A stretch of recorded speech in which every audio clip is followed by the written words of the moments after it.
All right. There we go. Check one. Make sure that's all sounding good. Oh, my mic isn't. I'm not getting enough micage. Mic 1, 2, 3, 4. There we go. Maybe that's a little bit better. Hi, everybody. How are you? And welcome into the Rant. I am Pugs Moran. We do this every day around about noon o'clock. Live from the Kelly Moore Memorial Studios here in the beautiful south side of Chicago. It's cold here. It is, let's see, what is the checking in with the current temperature? It's not that cold, actually. Not quite as cold as it has been the last few days. We are currently looking at 16 degrees. 16 degrees. And judging from the forecast over the next couple of hours, that looks like the high. We've peaked. We're going back below 10 after the sun goes down, so we've got that. But I know that's not breaking news for anybody. This entire country is under some kind of a weather warning. I am still nursing a terrible cold, so bear with me. Like, follow, subscribe, do all of that stuff, guys. You know, the energy's a little bit weird today, right? We get together every day around about this time since 2021, and we sit and we talk about the news. We talk about whatever's happening. This is a current events show. I like to think that I am not beholden to any one way of thinking. I'm pretty much a normal person who takes things as they come and decide in the moment whether I am for or against that, you know, like a normal person. I don't have a personal platform that I run around with, you know, or and any sort of information that would stop or sort of cancel out the platform. No, I don't have that. I just, you know, I take it as I'm a little scattered today, guys, as you can probably tell. So it's Tuesday. It's not Monday. And this is the first show of the week. Now, there was no show on Monday for a multitude of reasons. I'll share those with you as I get my liquid situation handled. I do coffee and cola. It's hot and cold. Didn't do a show yesterday for a couple of reasons. I woke up and it was -2. You know, I woke up. We had gotten snow Sunday night. So now the car was covered in snow. Not only is the car in the driveway, it's been in the driveway because it didn't do a show on Friday either because it was minus bullshit then too. Just you don't want to do anything when it's this cold. It has been so cold. Like I said, it's 16 degrees right now, and it feels like I should be running around outside in shorts and a hoodie. But no, it is 16 degrees. So yesterday I woke up and I looked outside and I was just like, man, there is no energy for me to get up and do a show. Wasn't feeling well. You know, I'm battling this horrible cold. My voice is messed up. Interesting how my voice sounds normal until I said my voice is messed up. Like that was performative. It caught me. That was something I did instinctively. But then also, like, what was I going to do yesterday? I was still all wound up. We're all wound up. It was a rough couple of days. Hold on. Man, I had hot takes galore Saturday afternoon. I had hot takes galore Sunday. And Monday I woke up and decided that I probably ought to get my head straight because maybe the hot takes that I was going to be offering, you know, over the past 72 hours, when the dust settles, cooler heads prevail, as they say. Maybe you temper your reaction. So, of course, I'm talking about what happened in Minnesota. I'm talking about the Alex Pretti situation, and I am just talking. I'm just so confused. I'm just so confused about everything. I mean, I shouldn't be. I've been telling you forever that there are people among us who mix like normal people. They mix among us, and we think they're normal until they spout off at Thanksgiving, and then we ban them from family gatherings. But they seem normal, and in a situation like Saturday happens, and you're reminded, oh shit, there's a whole bunch of us in this country who aren't fucking normal at all. Here they are again, not normal.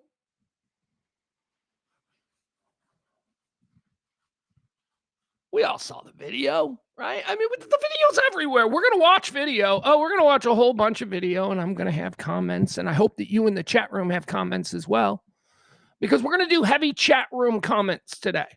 We're going to have a conversation here with the 15 fucking people that tune in every goddamn day. You better participate, because honestly, guys, I did not put a show together. I've been putting together like semblances of shows since Saturday, and it's just all over the place. And I think that we ought to just let this day take us where it takes us. And I need the chat room to be commenting on the things I play and the things I talk about. Let's have a conversation about this, because I swear to God, at some point, we're going to have to deal with the people who are abnormal. The people who saw one thing and then heard another thing and choose to believe the thing they heard over what they saw. This happens a lot. It's been happening too much over the last few years. This thing that we all see the same thing, and then we go, nah, it was red. The dress was blue and gold. Remember the dress? That's what this is. Was that a fucking psyop? Was that the dress is blue and gold? Remember that from like 5, 6, 7, 8, 10 years ago? Was that a fucking psyop that we all participated in? Was that a test to see if this new technology where we see different things is fucking effective or not? Because I swear to God, it's making more sense now. I saw the goddamn video, and then a friend of mine saw the same goddamn video, and this friend is still fucking dug in. Well, the guy was out of control. That's what happens when you're out of control. Did we watch the same video? Is the dress blue and gold, or is it white and fucking purple? I don't even remember what the colors were. I don't get it. And I can't be this way. I just can't be sitting. I just can't be this fucking confused all the time by the way people react. It's drinking the Kool-Aid. It is a cult. It is absolutely a cult. So we're going to play a lot of video today. We're going to react to a lot of stuff that other people said. I'll be saying my shit in between. I want you folks in the chat room to say your shit as well. And there's a whole bunch of other things as well that are happening in the world that we won't even get to probably. So at some point today, we're going to talk to Maddie. Our girl Maddie's going to come by. She's got a bunch of theories on things that we're going to let her lay out there, and then we'll chew those up. That might be a nice little distraction. Then again, knowing Maddie, she's all hot about this, so her segment might just be all about Alex Pretti. Alex Pretti. The very first thing that I would ask is that we agree here right now on one thing, okay? Alex Pretti was killed. I don't think it's fair to say that he was murdered. Oh, man. Pugs. Oh, geez, Pugs. Now you're sounding like one of those right-wing guys. No, I'm just really big on words. And, words carry weight with people. My father was murdered, okay?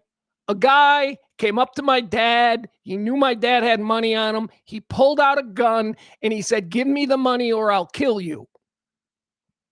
That's a murder. What serial killers do, they abduct, the teenage runaways and murder. That's murder.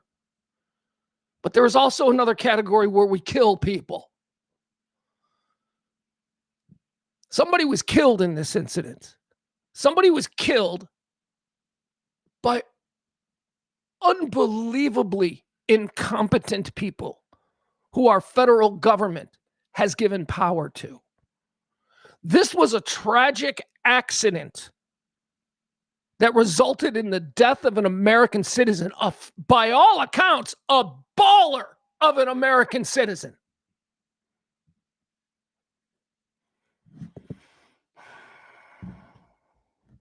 But when people are going around saying that they murdered him, I don't think they went and said, like, I don't think there was intent to murder that guy. That's what I just think is the big difference. They didn't intend to murder him, but because they were put in a position that they weren't prepared for and they're incompetent fools, somebody ended up dead. Manslaughter is what we call these kinds of situations, right? Now, Pugs, why do you say that? They just executed him. They took the gun away from him and they executed him. Well, that's because I believe something that I am not hearing anywhere else. And we'll see it in the videos when we break it down. The first shot, I believe, was an accident.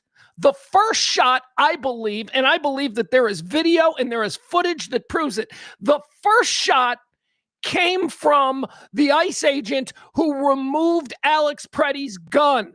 His gun, Alex Pretti's gun is what went off. You can see it in the video. You see the gun actually move. You see the reaction of the guy who took the gun from him. He's like, what was that?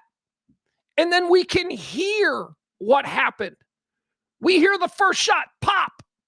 That was an accident. Then we hear the reactive shots because the cops who have their gun, the cops, I don't want to call them cops, they're not cops.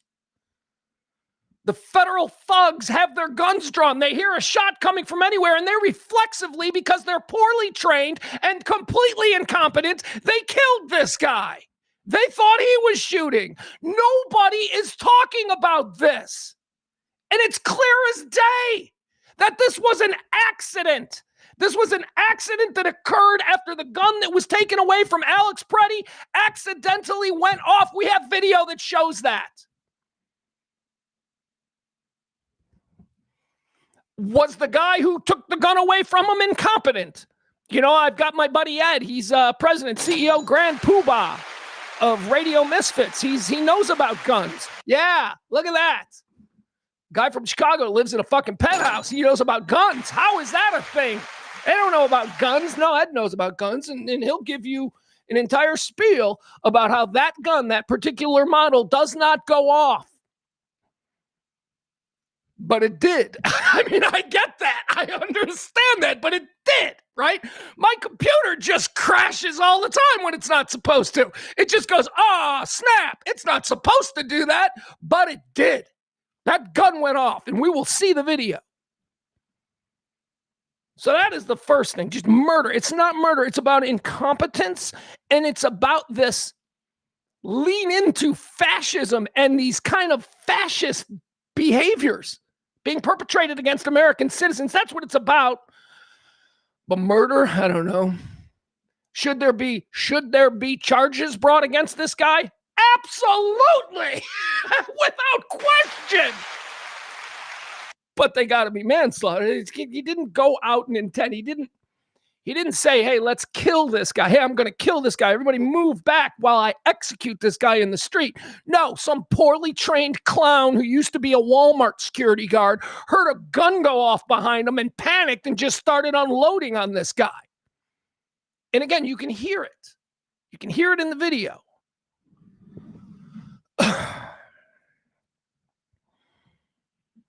Al says, okay, I didn't know that his gun went off on accident. No, nobody does, because nobody seems to be talking about it. And nobody seems to be talking about it because it gives an explanation as to what happened. And nobody wants an explanation. Everybody just wants to scream about their side. This was an accident. They got to deal with the fact that they've got clowns out here violating civil rights, constitutional rights of American citizens left and right, and now there's a second person dead because these fucking people do not know the rules of engagement. And again, we're going to watch video. Al says, I didn't know it was going off. Well, we'll see. We will see if you agree with me. Let's see here.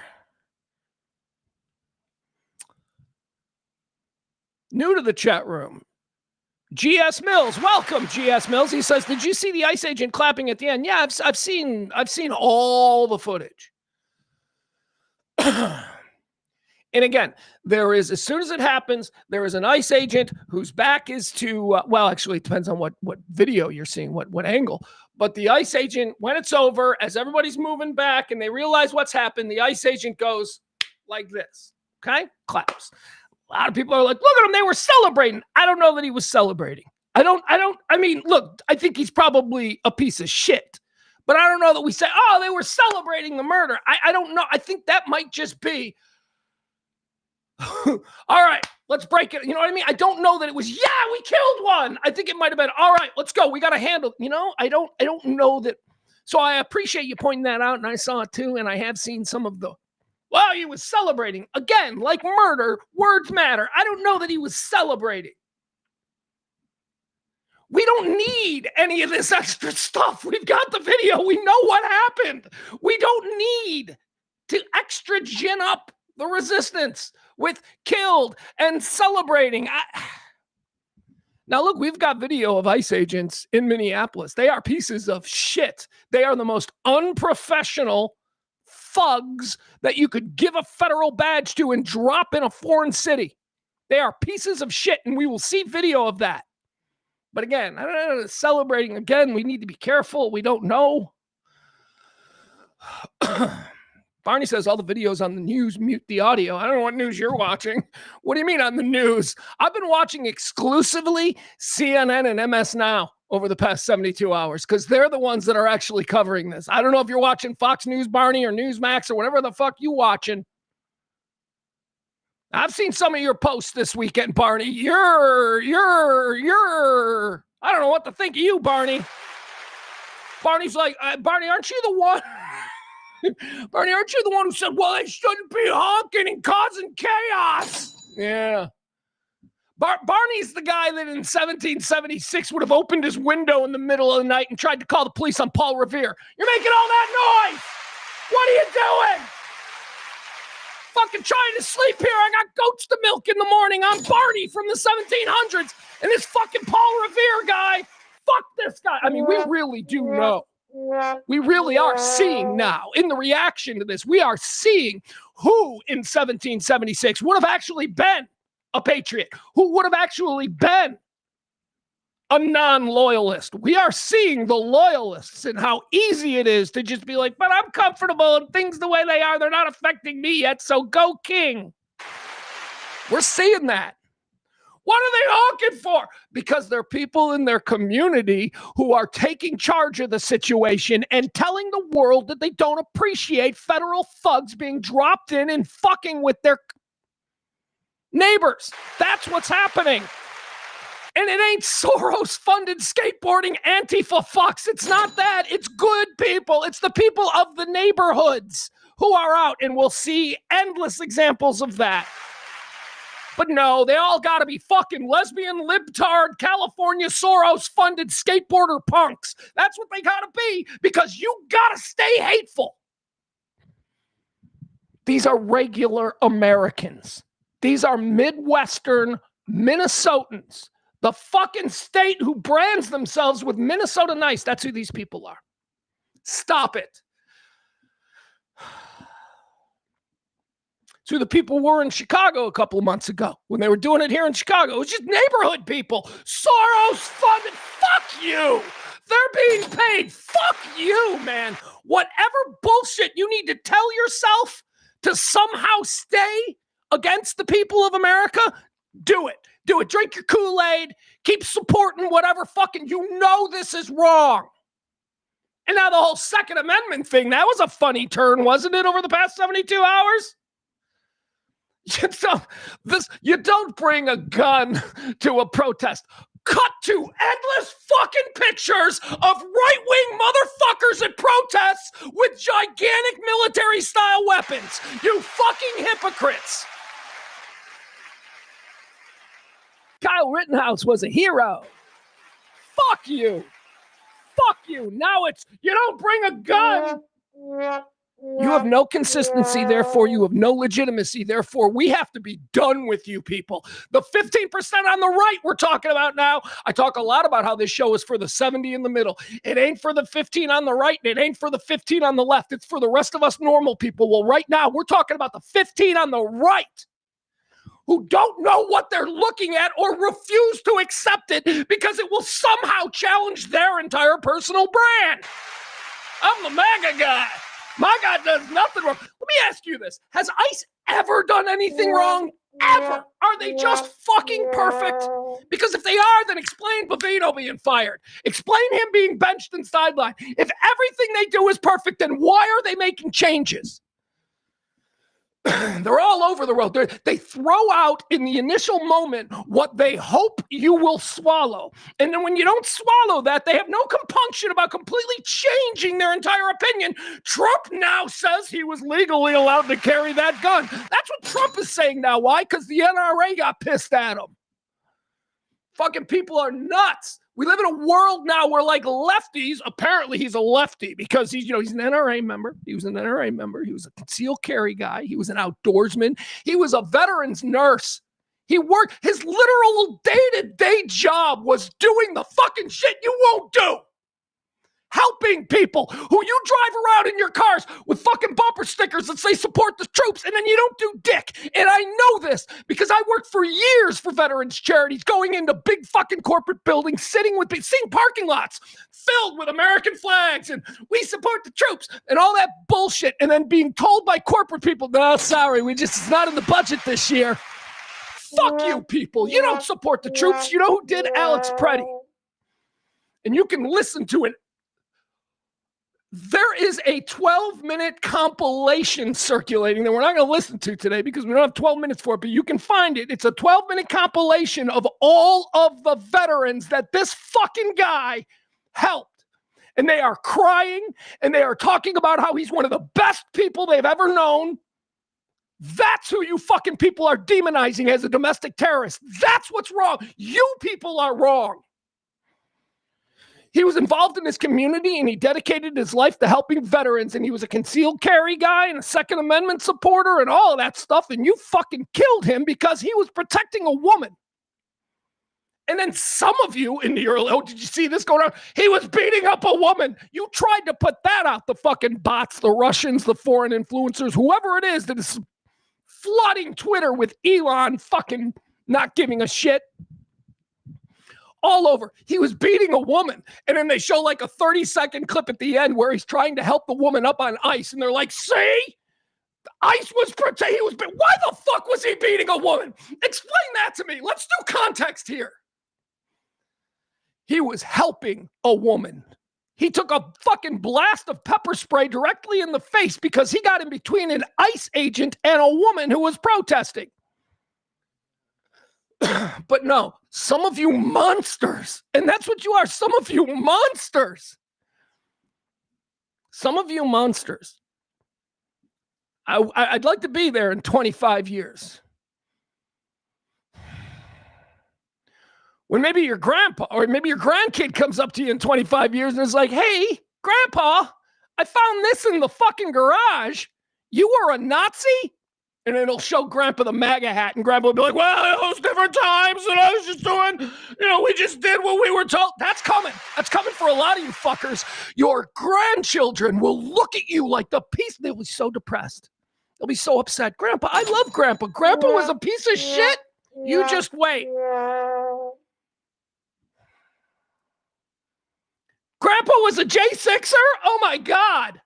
I got to change my last name. But you're in the moment, so you don't recognize it. Fucking Nazis, the people who joined the SS and all that shit, they had good jobs for like 18 months. They're like, I got a good job.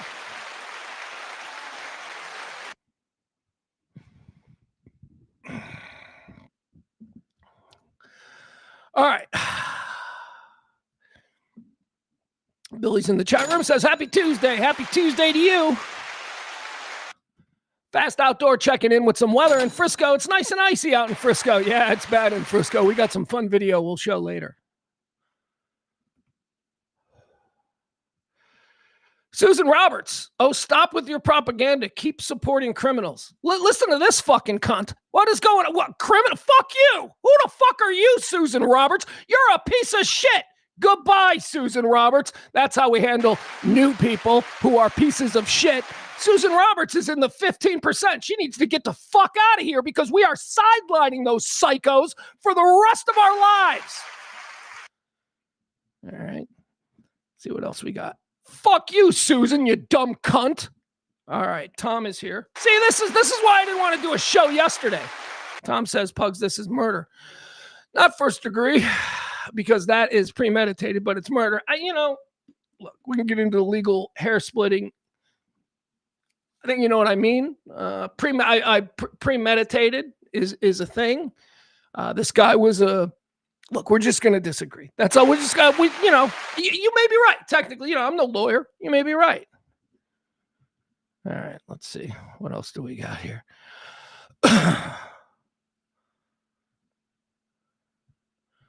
Hold on. I'm going backwards through the chat, so I'm getting the... Hold on. All right, here, Barney. I called Barney out, so he should be allowed. I said that Barney would be the guy who would call the police on Paul Revere. Barney says everyone honking and causing chaos is actively and knowingly trying to get people killed to advance their own political agenda. Boy, look at that. Barney's making a lot of fucking crazy leaps there. Oh, yeah.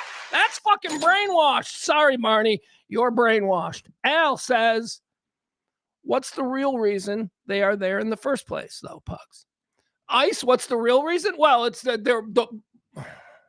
there's a stated reason, and then there's the real reason. The real reason is because Nick Shirley made a video where he said that there was a whole bunch of Somali fraud, and Trump, who likes to be able to, react to fucking TikTok videos, he sent them all in there because, well, Minnesota, let's be honest, Chicago is definitely a target city for him.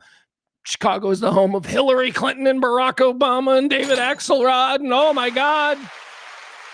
So, Chicago was first in the barrel, and then they moved up to Minnesota. Yeah, Tim Walz, Minnesota's trouble for Trump. Minnesota, he's looked at Minnesota and gone, these should be my people.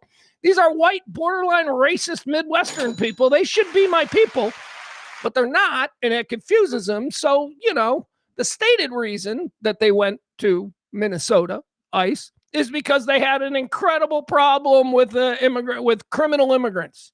So they're going to go in there and they're going to get rid of these criminal immigrants. Problem is that Minnesota doesn't have that many people, so the numbers of criminal immigrants, not so great. Not so great there. So Trump needed the numbers, so what he did was what Bovino did, which is just start busting people. Busting maids, busting preschool teachers, busting people out in front of fucking Walmart. He just started busting people, needed the numbers. That's the real reason. He needed the numbers. So that's why they went this way. Because Minnesota's small, man. There just ain't going to be the big numbers that Trump wants, and he needs to punish the people of Minnesota because, once again, they should be MAGA, but they're not for some reason. It's Tim Walz and all of that shit. Keith Ellison, the fucking crazy congresswoman, right? There's a whole bunch of reasons that Trump is specifically targeting the good people of Minnesota. The stated reason is rounding up criminal, illegal immigrants. The real reason, fuck Minnesota. That would be my answer to that.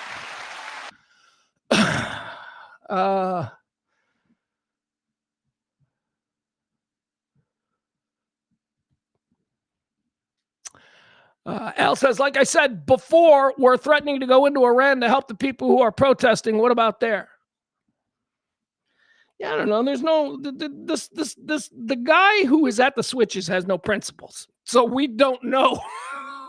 He ain't gonna fucking do anything in Iran unless the Minnesota shit gets so bad that he needs a major distraction. Like, he keeps creating distractions from the Epstein stuff, but the distractions then need distractions. So, we've got this endless cycle of absolute nonsense. All right. Let's see.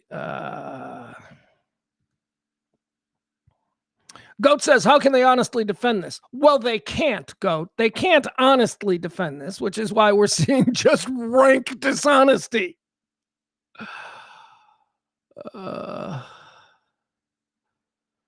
See here. All right. Well, I'm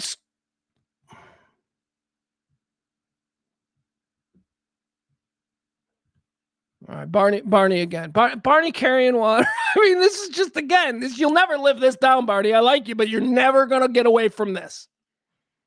Barney says the officer believed. Barney knows what the officer believed. Barney wants this to be what the officer believed. So Barney is believing it. See, this is the problem. We lean into things we want to believe, and then we craft whatever evidence there is to support our fucking predetermined belief. Barney cannot admit that this was a fucking poorly trained piece of shit who murdered an American citizen. Barney's on Twitter talking shit about this American citizen, I'm sure. I don't know if he has. I shouldn't say that. Never mind. I'm sorry, Barney. But you seem like you might have been like, yeah, he's a fucking fag, too, or whatever. I don't know. Dude, this is a broken fucking way of looking at this, dude. This is a broken way of looking at this, Barney. Making excuses for what you've seen. Nobody, no reasonable person can make an excuse for that. Even Trump is now trying to move in the other direction, and we'll talk about that. All right. So chat room again. We're going to hang on in the chat room a lot, okay?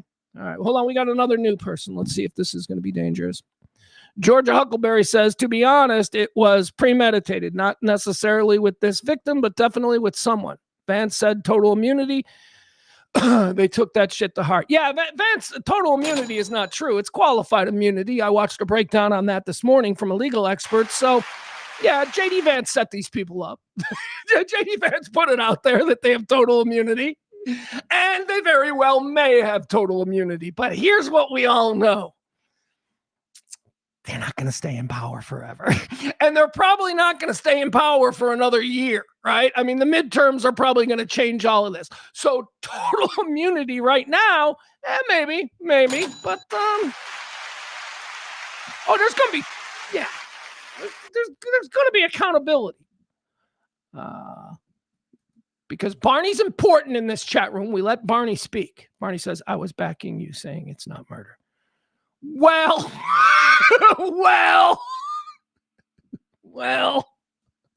all right.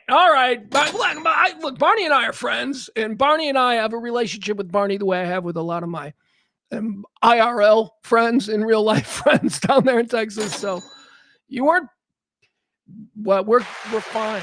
We're fine, Barney. And I know you can take it when I go off. Hell, if Adam can take it and Frank. Where's Frank? Who's going to fucking send me off today? All right, so let's get into what we have here. Let's watch some video. Let's do some breakdowns. Let's let the first. I want to walk you through it as I experienced it. Okay, this is how I experienced it. This was the very first thing that I saw. I was out at Target, and I came back home. And I saw this. This was on the news screen. It was Kristi Noem. She was giving, I didn't even know about this. Why are these immigration agents going after civilian protests out of their way? And second, this individual impeded the law enforcement officers and attacked them. State the facts as they unfolded on the street today. We were doing a targeted operation. Okay. All right. So this is the first thing that I heard. I heard that some madman showed up at this protest with a gun, and by the way, I believed it. That's the first thing I saw. I was like, yeah, I'm no doubt that there are some fucking insane lefty people who have been triggered to the point, just as there are insane righty people who triggered to the point where you open up on a country concert in Vegas, right? Both sides have fucking crazy people. So I believed it. Kristi Noem, this is our government. Watching this and I'm like, oh, wow, there's got to be video, right? That's what I'm thinking. I'm listening to this. I'm going, there's got to be video. I can't wait to see the video. But let's listen to what our government says first. Yes. If these are targeted arrests, why are these immigration agents going after civilian protests out of their way? And second, this individual impeded the law enforcement officers and attacked them.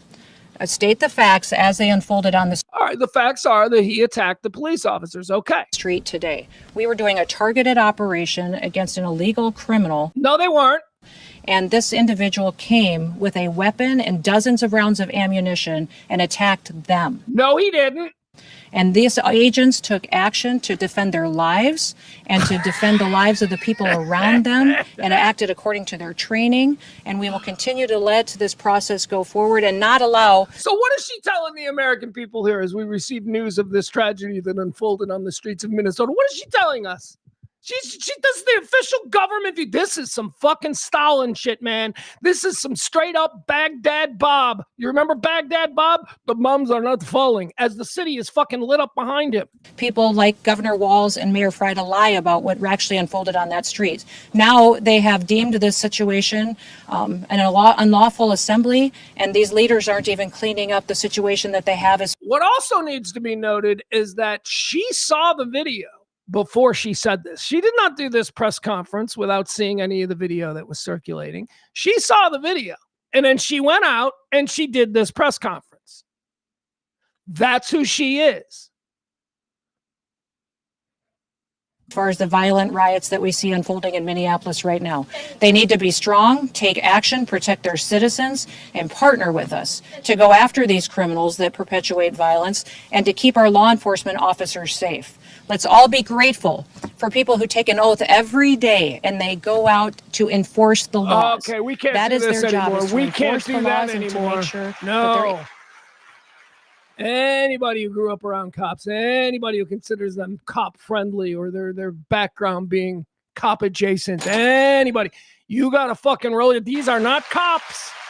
Do not call these guys cops. Do not put them in the same category as the men and women who patrol the streets of your neighborhood every goddamn day. We got enough problems with them, our local cops, but these are not them. Okay, Christy?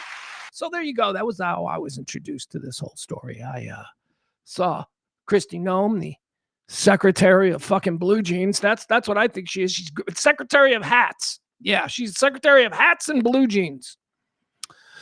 So then I saw this. Here we go. Here's the original video. This is what I saw first. We're going to play a couple of different angles. Again, you know, you've seen it, right? Do I need to warn you that we're about to see someone killed? Here we go. Let's watch this. This is the original video that I saw. It's the original video that most of us They're doing too much, man, and they keep pushing people. Oh, by the way, I'm going to play the audio for you because for some reason, Fox News or Newsmax or Donald Trump Real News Now isn't playing the audio. I don't know why. But we will bring the audio down because these guys filming are a little irritating. You know? Okay. He is not a threat. He is not a threat. There are 6 well-armed dudes mobbing him. He is not a threat.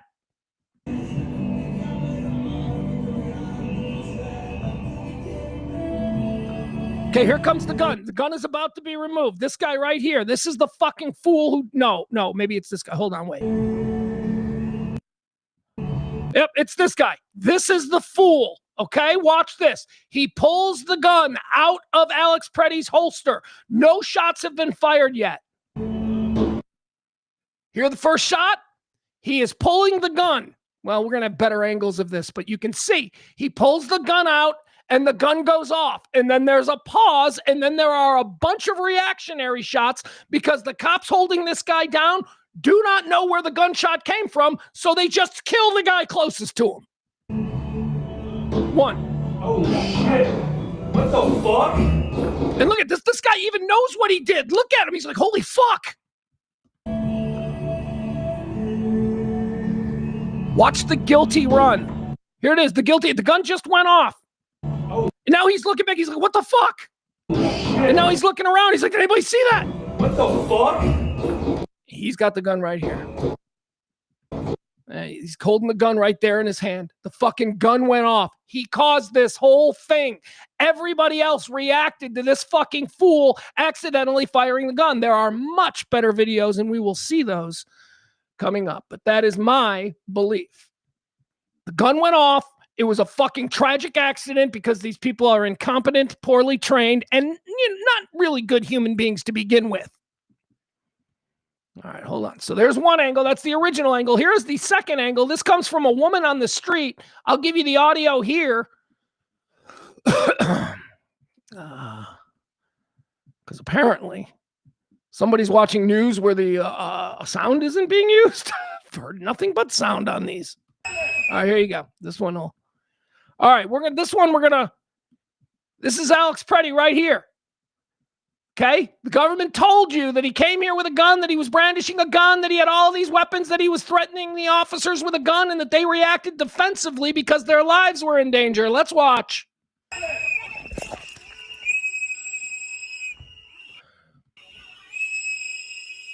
So it's these two women who are engaging with ICE right here. These two women. At this point, Alex Pretti is just a First Amendment observer, something that we should all be doing.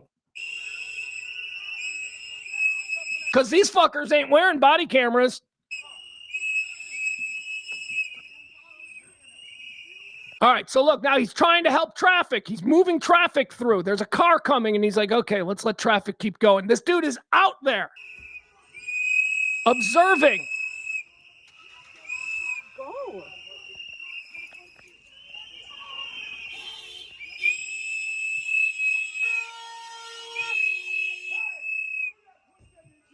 All right. Now, this is interesting because this is the first time we hear him, okay?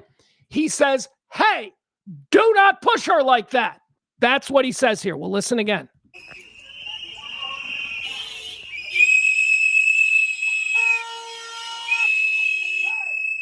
Hey, did you hear that? Hey, do not push her. The ICE agents are fucking with women.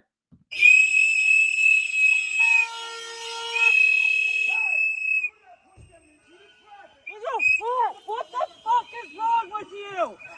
All right, so now he has gone out. Here's Alex Pretti. He has grabbed this woman and is rescuing her from the ICE agents who are fucking ragdolling her because that's okay. He is rescuing this woman.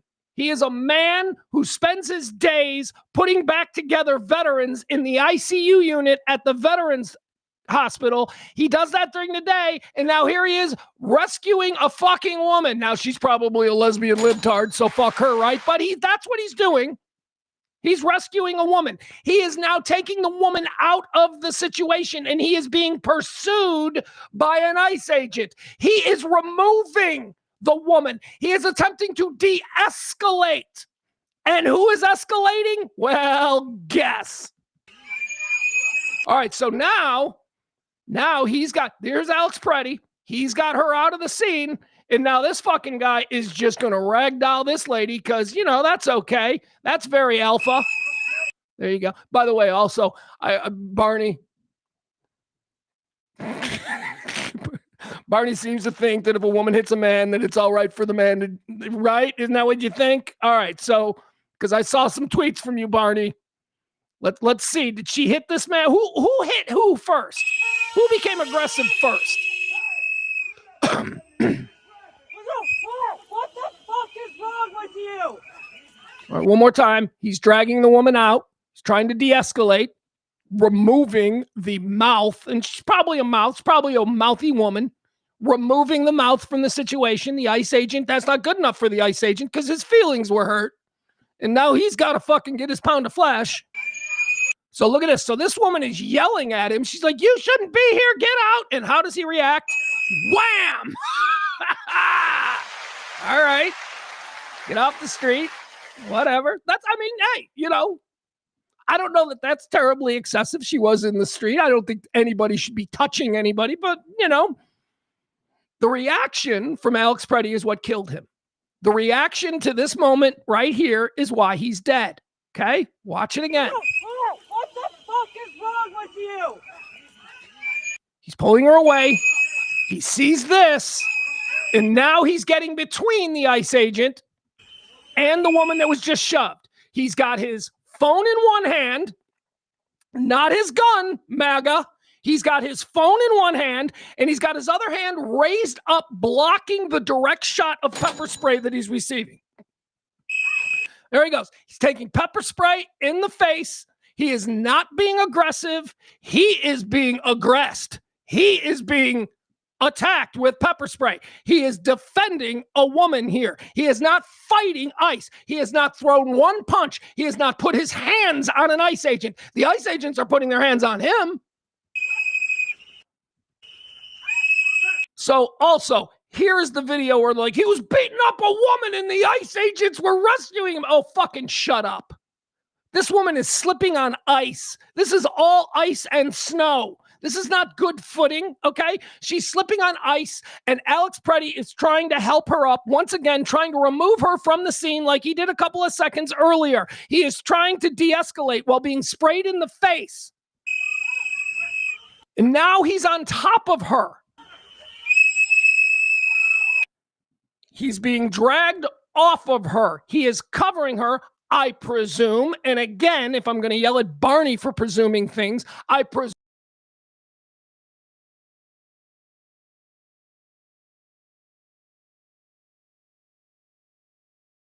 he's on top of her trying to shield her from the... Now he's dragged off of her. So now she's on the ground, and now all of these cops, not cops, all of these Walmart unemployed fucking child support owing pieces of shit are now surrounding him.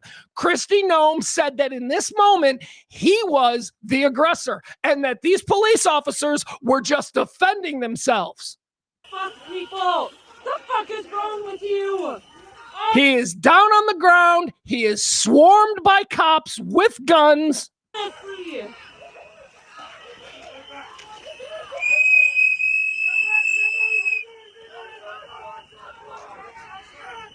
All right. Someone just yelled, and it's hard to hear. One of the officers just noticed while he was on the ground that he had a sidearm holstered, and he yells, "Gun, gun, gun." This guy just drew his weapon. Upon hearing gun, gun, gun, the killer pulls his weapon.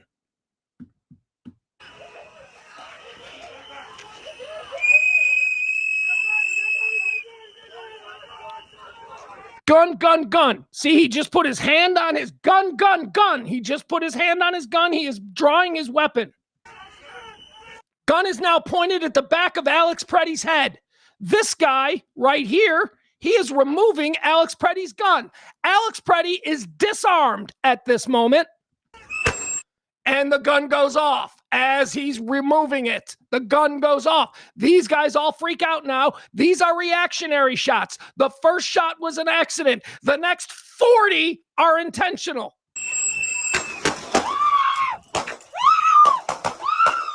Let's listen again.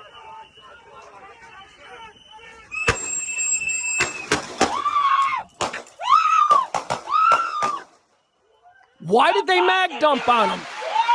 Why did they fucking mag dump on him? I don't get that.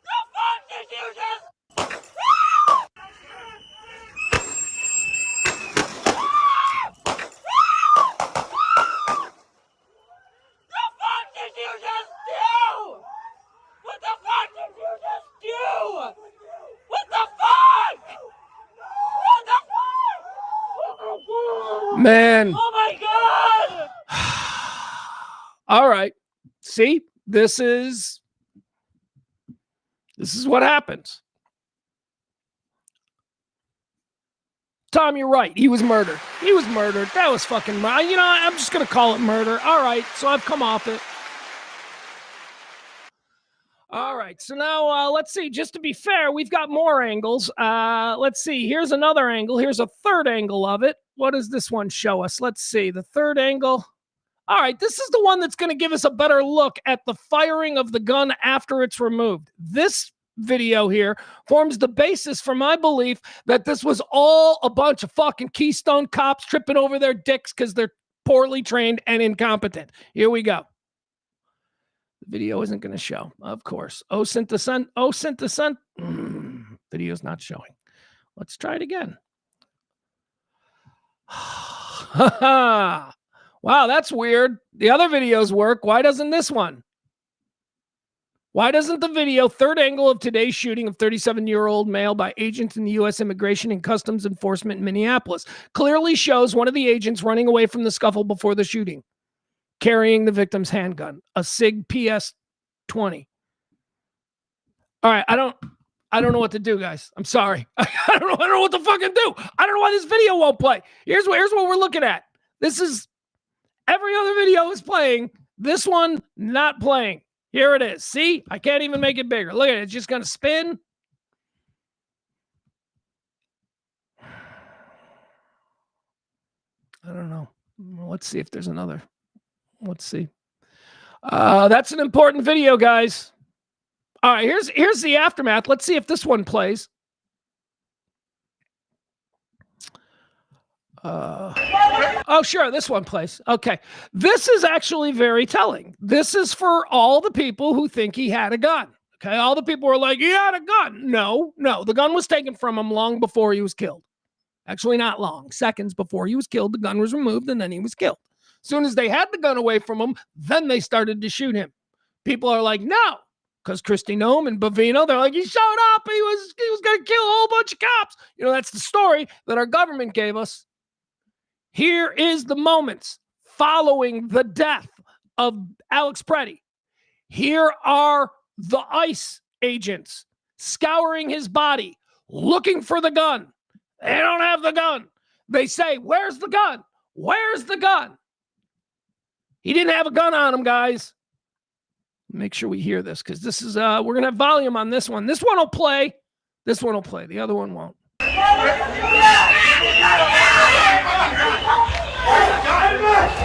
They are frantically searching his body, looking for the gun. They can't find the gun. They know at this moment that they are fucked.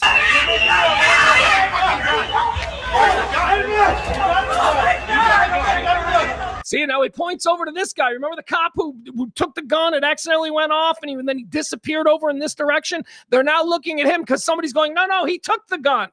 This is the chaos of the moment, the fog of war, whatever you want to call it.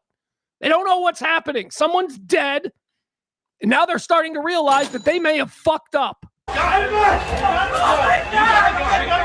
See him point there? You got the gun. He points to the other guy. You got the gun. Right there. You got the gun. I need scissors. I need someone to cut this shit. All right, there you have it. Seriously. Try this one more time. I don't know why the third angle of the gun being removed doesn't show. We'll find it somewhere. OSINT descender having some problems.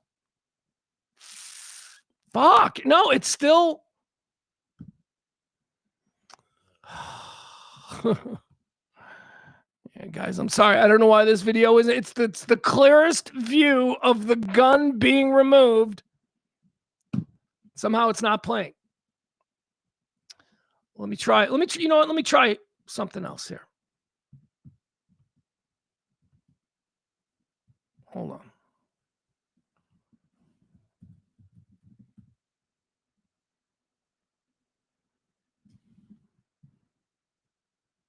Hold on.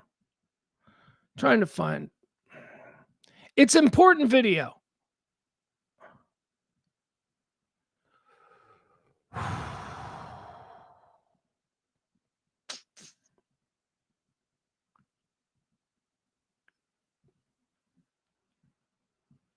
All right. Well, I don't know. I don't know what to do. I don't know what to do. This was like a very big part of today's show, and it's still just fucking spinning. It will not play. This video does not exist anymore, apparently.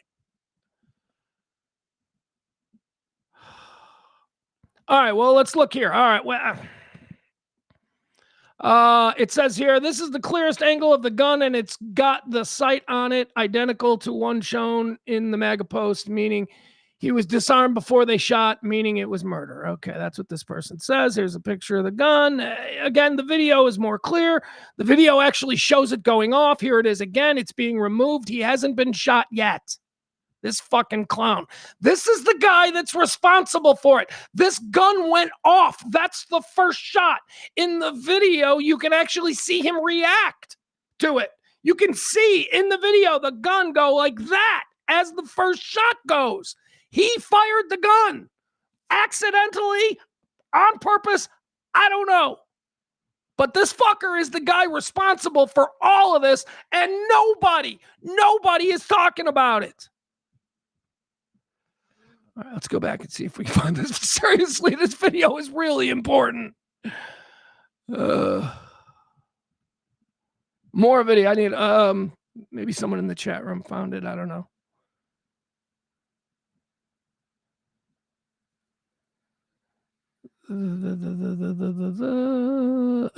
Okay, hold on. this looks like this is really clear, but this is probably fake, right? They probably enhanced it.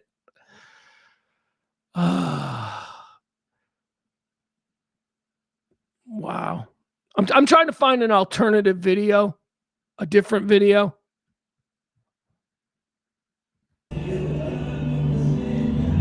All right, maybe this is clear. So here he is. This is the guy moving in. This guy's going to take the gun from him. Gun, gun, gun. He sees it, and he's reaching in. Look at him with his ass right there. He's reaching in.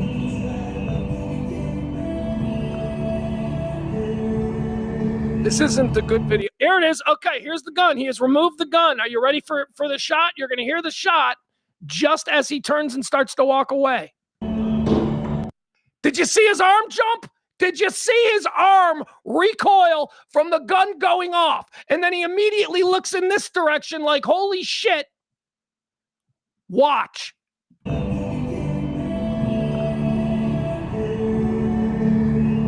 Gun is out.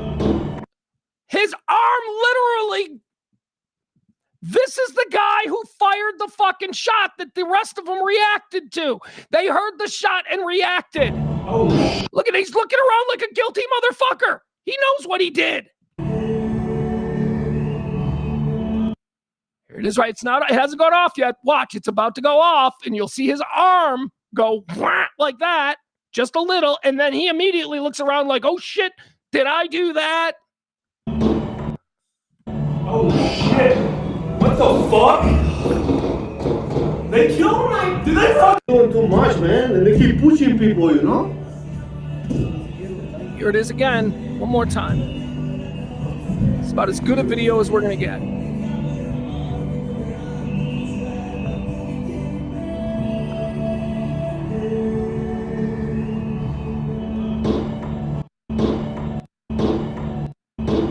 Look at his arm.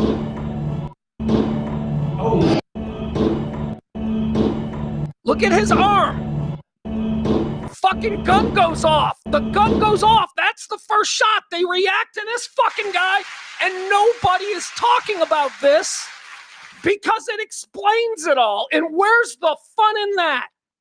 Where's the Second Amendment this? Politicians are fucking...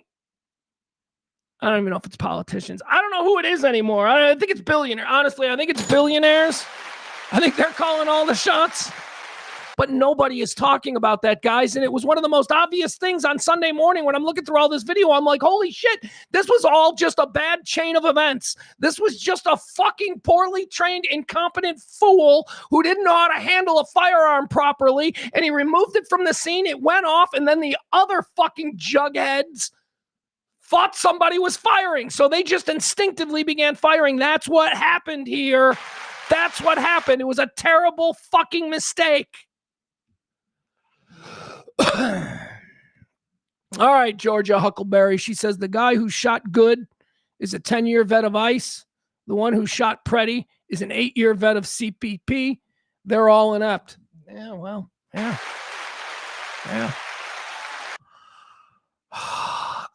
Here we do have. Thank you. I appreciate you, Ape. Ape. I shouldn't call her that. April says, I sent you the New York Times breakdown of the shooting from their YouTube account. Yeah, I've got that. I've got something like that. So thank you. I appreciate you. All right, let's keep going here. What other video do we have? Fourth video. Where's the gun? We saw that. Okay, yeah. So we'll do this. Let's do this. This is multiple views of the incident. This is an expert breakdown. So let's just watch this and we'll just listen to what an expert is telling us that we're seeing. Oh, well, what kind of expert is he? Is he a left expert or a right expert? Fuck you. Expertise knows no political ideology, okay? Just listen to this. The scene and the moments when two officers open fire clearly contradict federal government statements. Pretti does not appear to pose a threat to agents. In fact, at several critical junctures, he's outnumbered and under their control. Here are the key moments that reveal what happened. We see Pretti walking about filming a group of protesters who are speaking with a federal agent. He's holding a cell phone in one hand. The other hand is empty. It's just over 30 seconds before the shooting when a protester is pushed to the ground. Pretti steps between her and the agent who'd shoved her, briefly putting his hand on the agent's waist. The agent pepper sprays Pretti's face. We can see Pretti is still holding his phone in one hand, while holding his other hand up to protect himself against the spray. Contrary to statements by federal officials, he's made no threatening movements towards agents. Yeah, can you, just because this is important, because we're all watching this together. What aggressive move did he make towards any of these agents? What are you seeing with your lying eyes? What are you seeing? And is this what Kristi Noem, Greg Bovino, and early stage Trump told you? Trump ain't saying it anymore. Trump went all in the beginning, but he's got no principles and he's always willing to change if the winds blow, right? The winds change, he's going to change with them. There were no problems. These were brave Border Patrol agents who were defending their life against an insane lefty. That was the original story. Trump was all in on that. He's not anymore. Now he's like, yeah, I'm firing everybody. They lied to me. Yeah, they fucking lied to you, sure. This was your plan from the beginning. These people are behaving in the way that they believe pleases you, Trump. It's how everybody behaves around him, in ways that they think he'll like. And then when it goes bad, because the public is completely different than Trump, and the shit that Trump likes, the public doesn't, Trump then goes, oh, I never liked that. I'm a populist. Boy, these ICE agents, these Biden ICE agents, I mean, when is that coming? When are these going to be Biden's ICE agents? Let's keep listening. Pretti, who had a firearms permit, carries a gun holstered on his right hip. But he doesn't reach for it, and it appears agents are unaware the gun is even there. He reaches toward the Yeah, they don't have a fucking clue that he's got a gun at this point. They are just fucking ragdolling him and manhandling him and bum rushing him. They don't know he's got a fucking gun. We know when they realize he's got a gun because somebody goes, gun, gun, gun, and then he gets killed. Protester, apparently trying to help her up, while agents begin grabbing him from behind. He tries to pull away, and again, he makes no threatening movements towards the agents. None! But agents pull him backwards and force him to the ground. Then, shots ring out. There it is. Oh, wait. Hold on. Wait, maybe that's a good one. Hold on. Threatening movements towards the agents. But agents pull him backwards and force him to the ground. But agents pull him backwards and force him to the ground. Then, shots ring out. Shots ring out. Shots ring out. Shots ring out. Here's this is actually pretty clear. You can see this right here. All right, let's see. There it goes. See, it just went off. It just fucking went off. But agents pull him backwards and force him to the ground. Then, shots ring out. I swear to God, it's like I almost think I see something there. Like, do I see a flash? But agents pull him backwards and force him to the ground. Then, shots ring out. There's no way we can get it that. All right, there's the gun being removed. And there it is. Yeah, I'm telling you, man. That's the watch. All right. Now we'll slow things down so each moment is clear. Here is Pretti. Several agents are restraining. All right, you know what? We get the point. We get the point. All right, and I feel that my statement that this was all just a big stupid clusterfuck of mistakes by poorly trained and incompetent Walmart security guards, I stay by that point. I think I know what I see.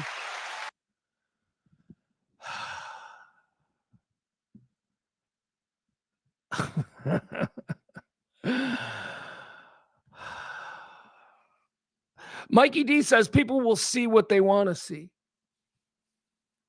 But I mean, I agree with the statement. But what does accepting that statement mean? Is that just us going, oh, well, can't do anything about it? I think there is something we can do about it. I think we can build fucking camps in Nevada. And when this is all over, we can identify those people who are seeing what they want to see, and we can just give them their own fucking state. Greenland. Hey, look at that. We found a reason for Greenland to exist. We can send all of the people who just see what they want to see. Because I'm telling you, the rest of us can't be in business with them any longer. We just can't. If you're seeing what you want to see, get the fuck out. Just get the fuck out. Dishonest broker. All right, multiple views. Okay, so now we're gonna show. We got some other video here. I want to show this. I love this guy because this guy's Mr. Minnesota. I'm telling you, this is like every dude I've ever met on a fishing trip in Minnesota.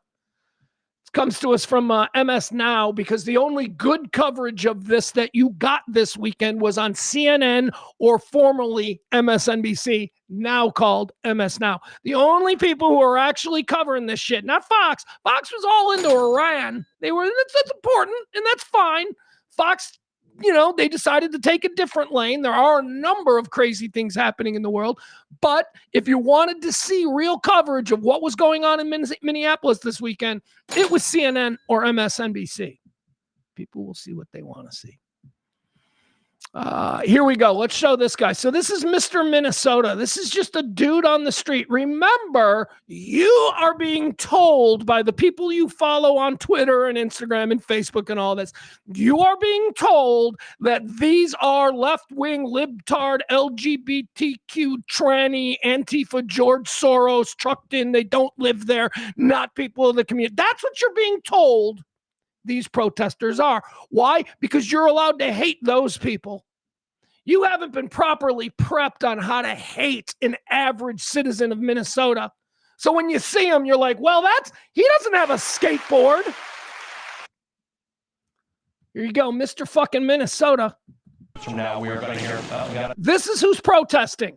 This is who's protesting in the streets. Not who you think, not the convenient enemy that has been drawn up for you. This. Another situation here. Let's just listen in for a moment. No! Fuck you! This fucking guy has an ice shanty. This fucking guy is Mr. Minnesota. White, plaid jacket, dressed for the elements, knows what he's getting into. Somebody's fucking grandpa loves the Twins. Big Kent Herbeck fan. Ah! Look out! Down! Chill. Okay. I'm fine. I don't even breathe anything. I'm just angry. I'm 7 years old. Fucking angry. Oh, fuck off. All right. There you go. Those are the people.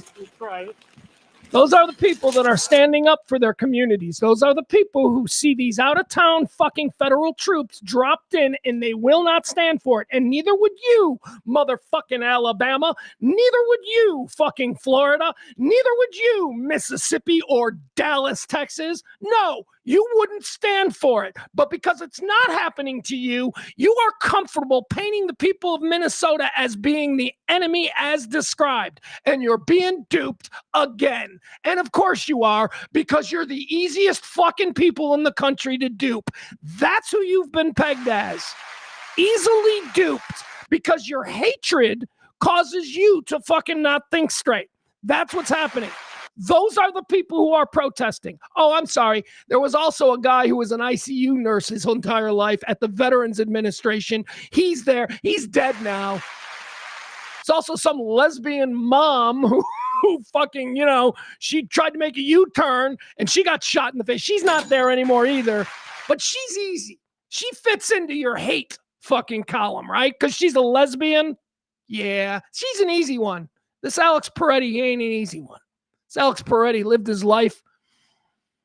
I keep seeing the comparisons, your Matt Walshes and your fucking, all of these right-wing guys who cosplay as like real alpha males with their fucking plaid shirts and their little podcast sets that looks like, it's got this log cabin aesthetic because they're real men. Alex Pretti was exactly what these fucking cosplaying podcasters pretend to be. He was a real man. He was an outdoorsman. He fucking fixed people. He fixed veterans. Not just regular. Was just a regular ICU nurse. No. He worked for the fucking government. He worked for the Federal Veterans Administration as an ICU nurse. That is a shitty fucking job. And he did it. And not only did he do it, he was good at it. He was good. He was beloved by the people there. Why? Because he's a good person. And he was killed on the street. And a lot of you are like, he's a domestic terrorist. Kristi Noem, and much sooner, Kristi Noem will get a view of what's coming her way much sooner, Greg Bovino. But both of these people will have to account for these actions at some point in American courts. It will happen. Kristi Noem is not going to have a career after this. How could she? Greg Bovino? Greg Bovino is my age. Jesus Christ, the dude looks older than me, right? Greg Bovino is my age. He's not going to have a career. What's he going to do? Where's he going to work? Everywhere he goes, people are going to be like, he was a Nazi. He was the fascist. These people, man, times will change. And your actions in these moments are going to be permanent stains on who people see you as. It's not everybody. It's not. Let me show you this. This is pretty cool. This is from a Minnesota Timberwolves game on Saturday night. I love this. Target Center there. They have the little halftime shows with the dunkers. Check out this dunker. This is how much the people of Minnesota have come together. This is something that should not be allowed at all. Yet every single one of these Timberwolves halftime dunk performers are wearing shirts that say "Ice Out." There you go. He pops the shirt. The people of Minnesota are screaming for the support of other good Americans, and half of you, I'm sorry, it's not half of you. It's not half of you. It's like 15% of you. We are now culling it down to the absolute worst. 15% of you think that the people of Minnesota should be conquered. Because pedophile, illegal immigrant, shut the fuck up. I mean, why is everything got to be pedophile with the right? Why is everything fucking obsessed with child rape on the right? It is the most disturbing aspect of the last 10 years of political discourse, that everything now is about pedophilia. And then when we actually get to the bottom of what's going on with the pedophilia, you all fucking tuck your tail and run. Because it turns out that one of your favorite guys is probably, at best, a pedophile protector, at worst, a pedophile himself. This is who you people are. Maddie Catania. Maddie's going to be on in a little bit. We're going to do a What's on Maddie's Mind segment. Maddie says, can we talk about Joe Rogan's hypocritical ass now? And Theo Von? Fuck both those dudes using their platforms to get these fascists elected and now feigning surprise at the result. Yeah, Maddie, I got a big problem with those people. So we are going to talk a little bit about what's happening over there on the right. I want to play this for you. This is, hold on. Let me find it. I got to jump down. So this is from a guy named Sean Ryan. He's not the cool Sean Ryan. The cool Sean Ryan is the guy who created The Shield.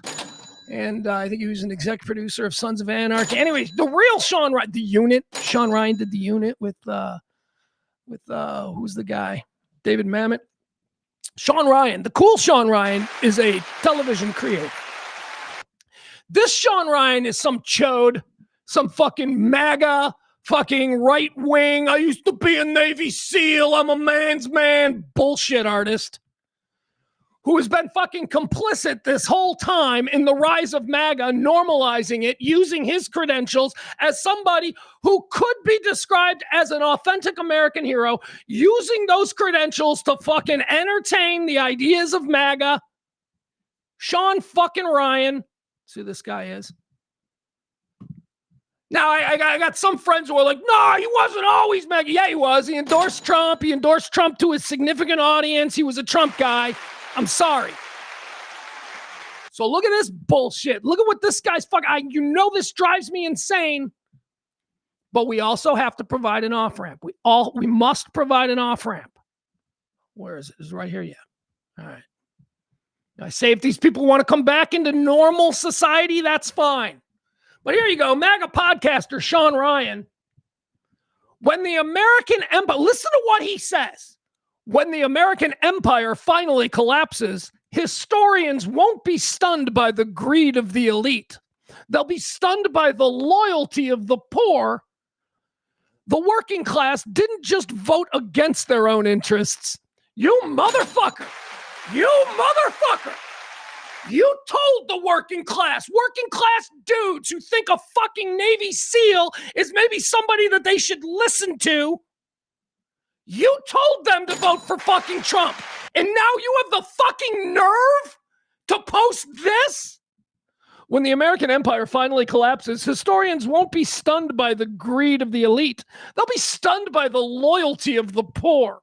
The working class didn't just vote against their own interests. They worshipped the billionaires robbing them. They slashed their own benefits, gutted their own health care, and cheered while the rich wrote off private jets as tax deductions.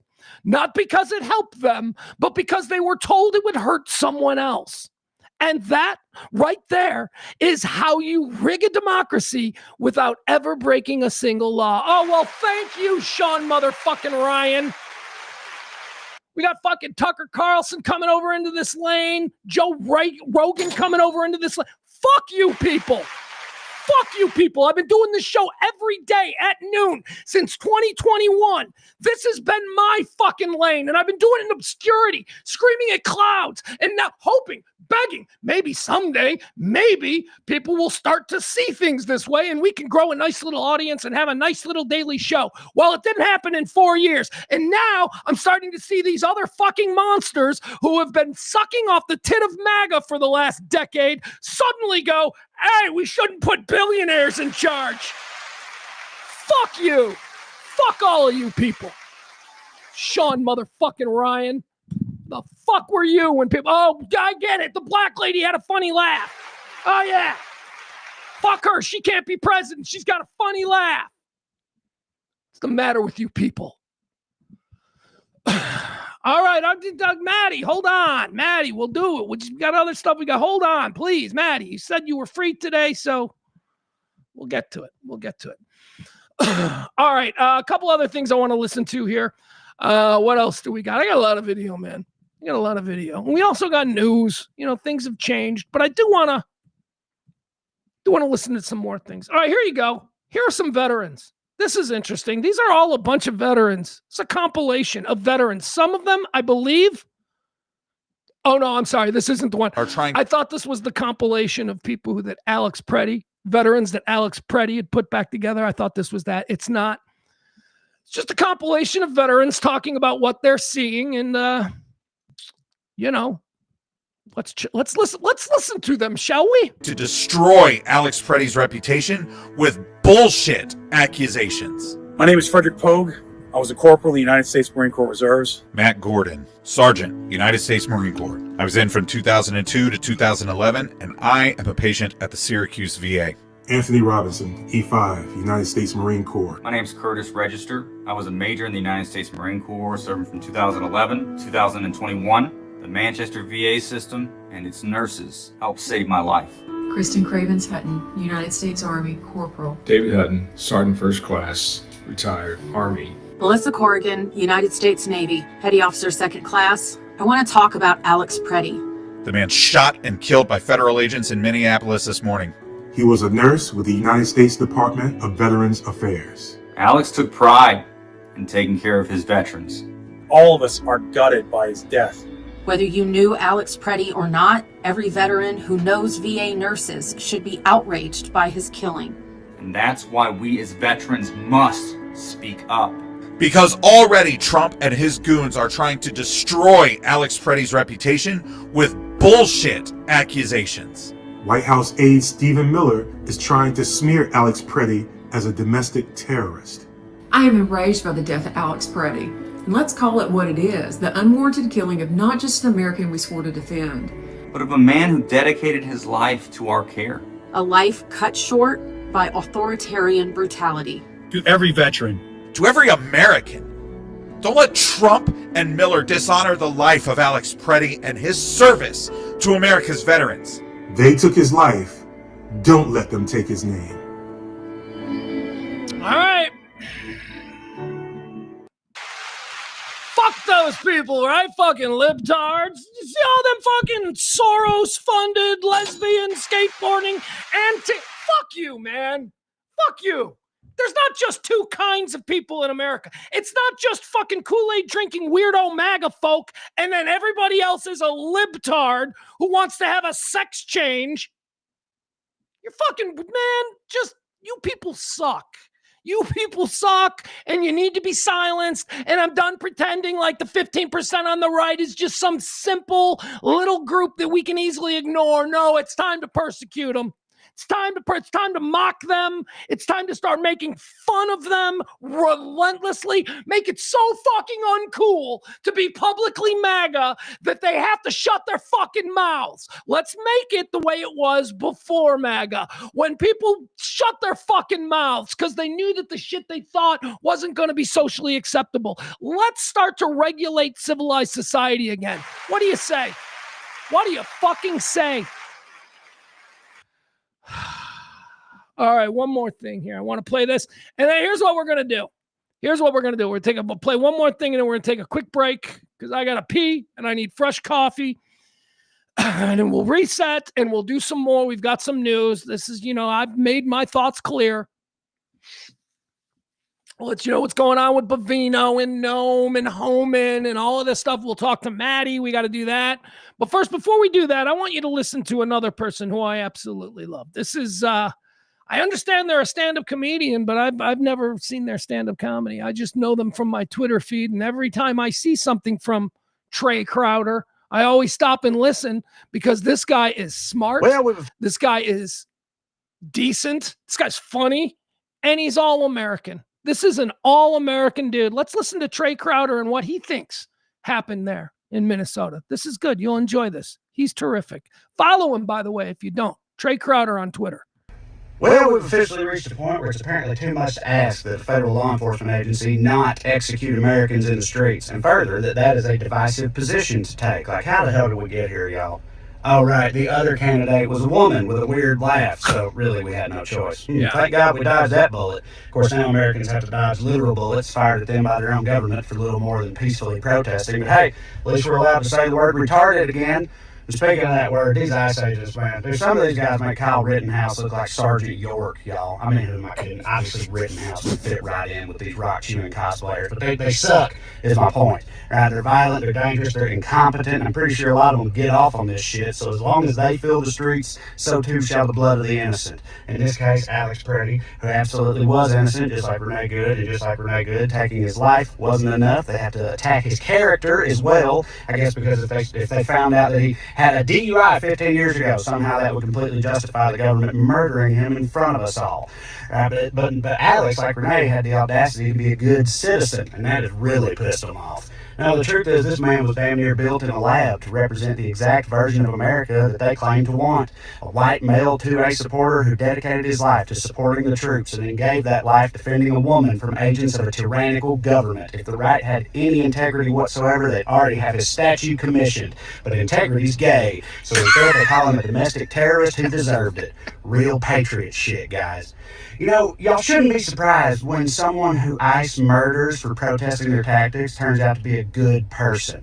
Because good people fight evil. The fact that they're good is why they're there in the first place. It really is that simple. But I realize that being simple has no bearing on your capacity to understand it, so I'll be as clear as possible here. These are not paid protesters.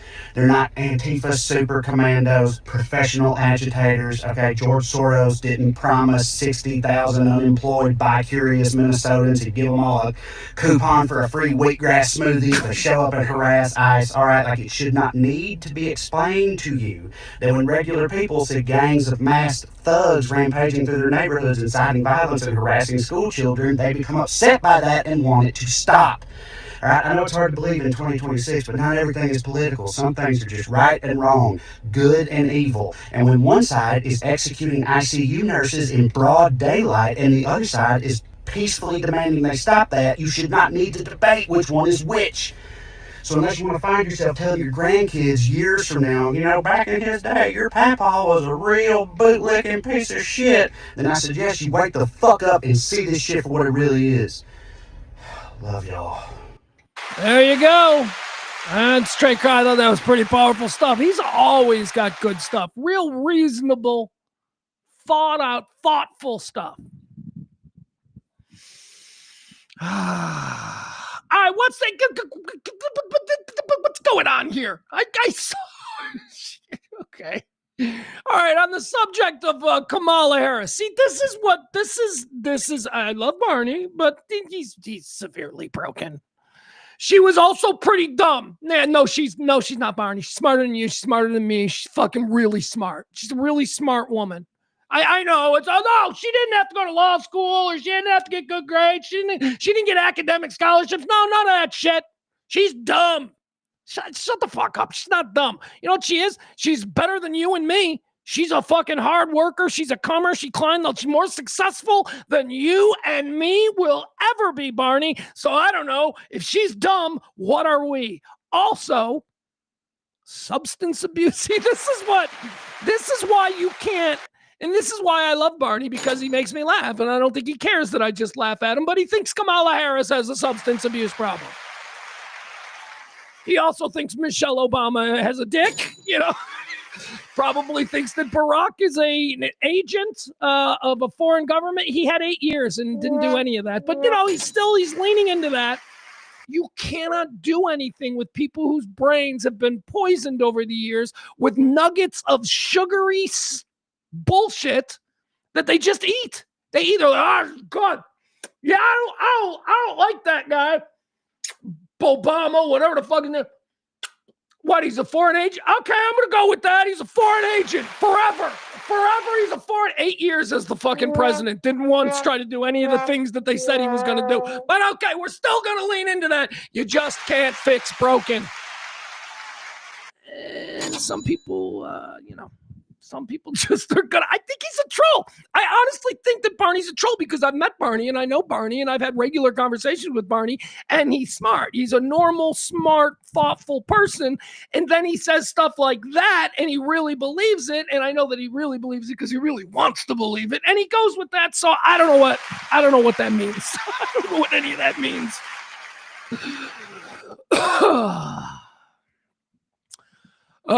Amy wants to know more about the great Trey Crowder. She says, Amy wants to know, is this guy on any other platforms? I think he's on all platforms. Trey Crowder, Crowder.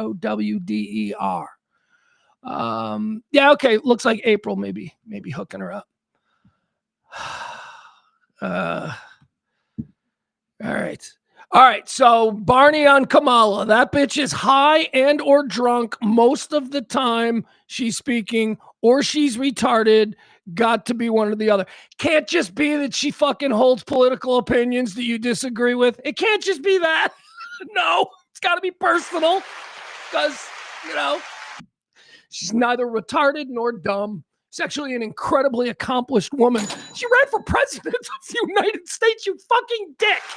You just a fucking dick. She couldn't even manage a subway. She was vice fucking president of the United States, dude. Shut the fuck up. I can't. She's always drunk. All right, Barney, can you do Trump? Can you do Trump? Well, is there anything wrong with Trump, Barney? Come on, Barney. I want to see a list of the things you find most concerning about Trump. I mean, seriously, it's insane. I didn't vote for Kamala either. I didn't think she'd be a good choice for president, but I regret that. I sat out this election. Remember, I told you, I'm like, I'm not doing this. I'm not doing this. I'm not getting involved in this election. I don't want this stain of having voted in the, what was it, 2024? What was the election? I don't even know. I don't want the stain of the election on me. So I was a fucking coward. Should have known should have known. I didn't think I needed to stake a position in the election. Gotta be honest, I thought she was gonna win easily. I didn't think there was any way that there were that many fucking idiots in this country. And again, I'm shocked. I'm shocked at the amount of fucking morons in this country who decide they looked at both of these people and went, the con man who's obviously lining his pockets is much better for me, the working man. She's going to be nice to chicks with dicks. We can't have that in this country. She doesn't want to throw rocks at chicks with dicks. I can't vote for that, so I'm going to vote for the guy who is obviously running fucking train on the American economy to his own benefit.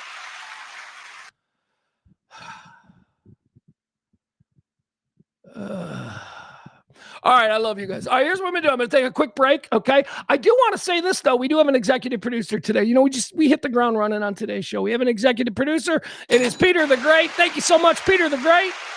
Dropped a little something yesterday. I didn't even do a show yesterday, and Peter, that made me happy. That was very nice. All right, so here's what we're going to do. If you want to support this kind of talk radio, this show exists because of you and your gratuities. You folks make this kind of opposition talk something that we do every single day at noon since 2021. If you want to support it, drop a little something in the Venmo or drop a little something in the Cash App. We're going to call this halftime. I'm going to go fix another cup of coffee, and then we're going to take a quick break, okay? We're going to take a quick break. I'm going to get a cup of coffee. I'm probably going to go to the bathroom, too. So just give me about 3 or 4 minutes. We'll come back. We got a bunch more show for you. Back after this.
All right, here we go. We're back.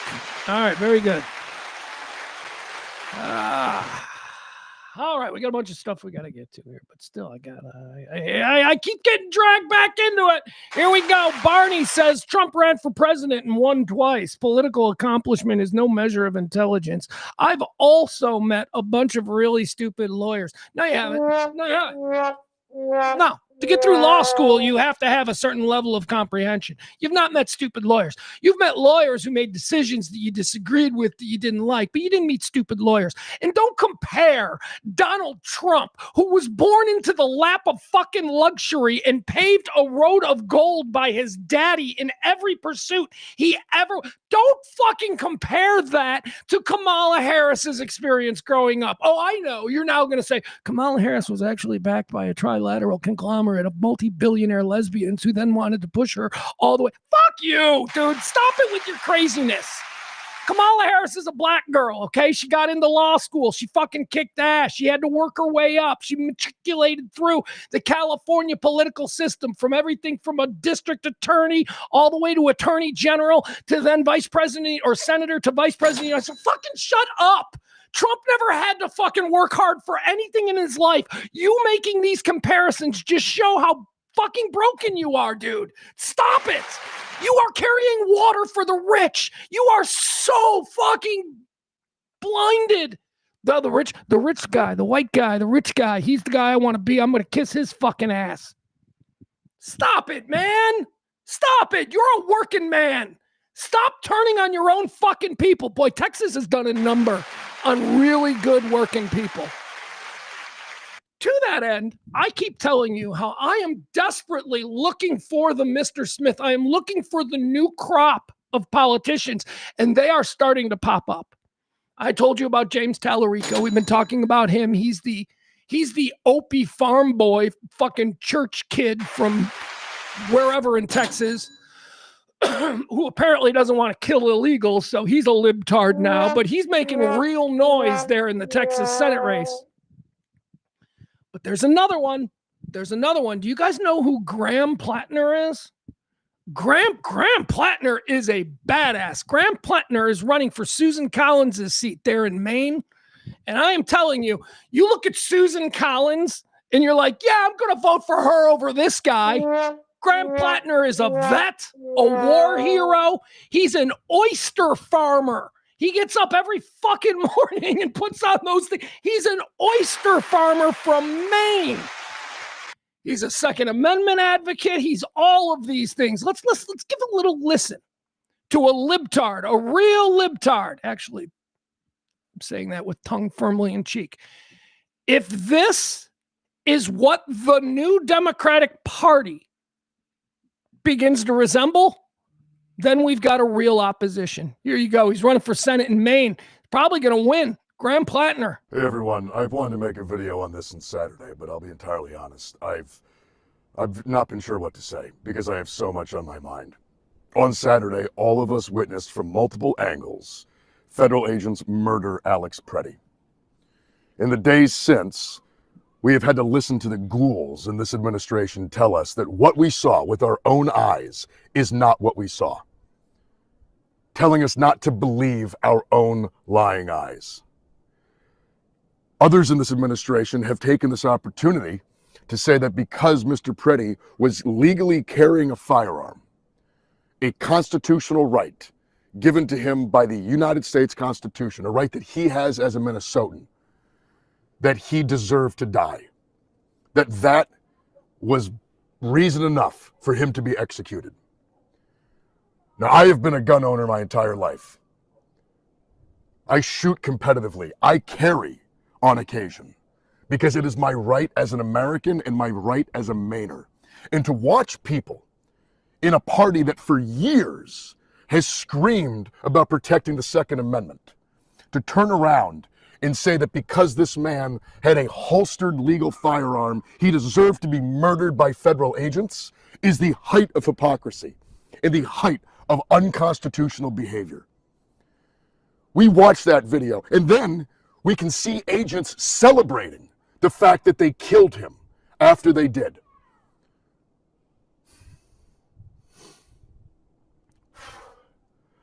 I mean, it makes me emotional. It also makes me incredibly angry.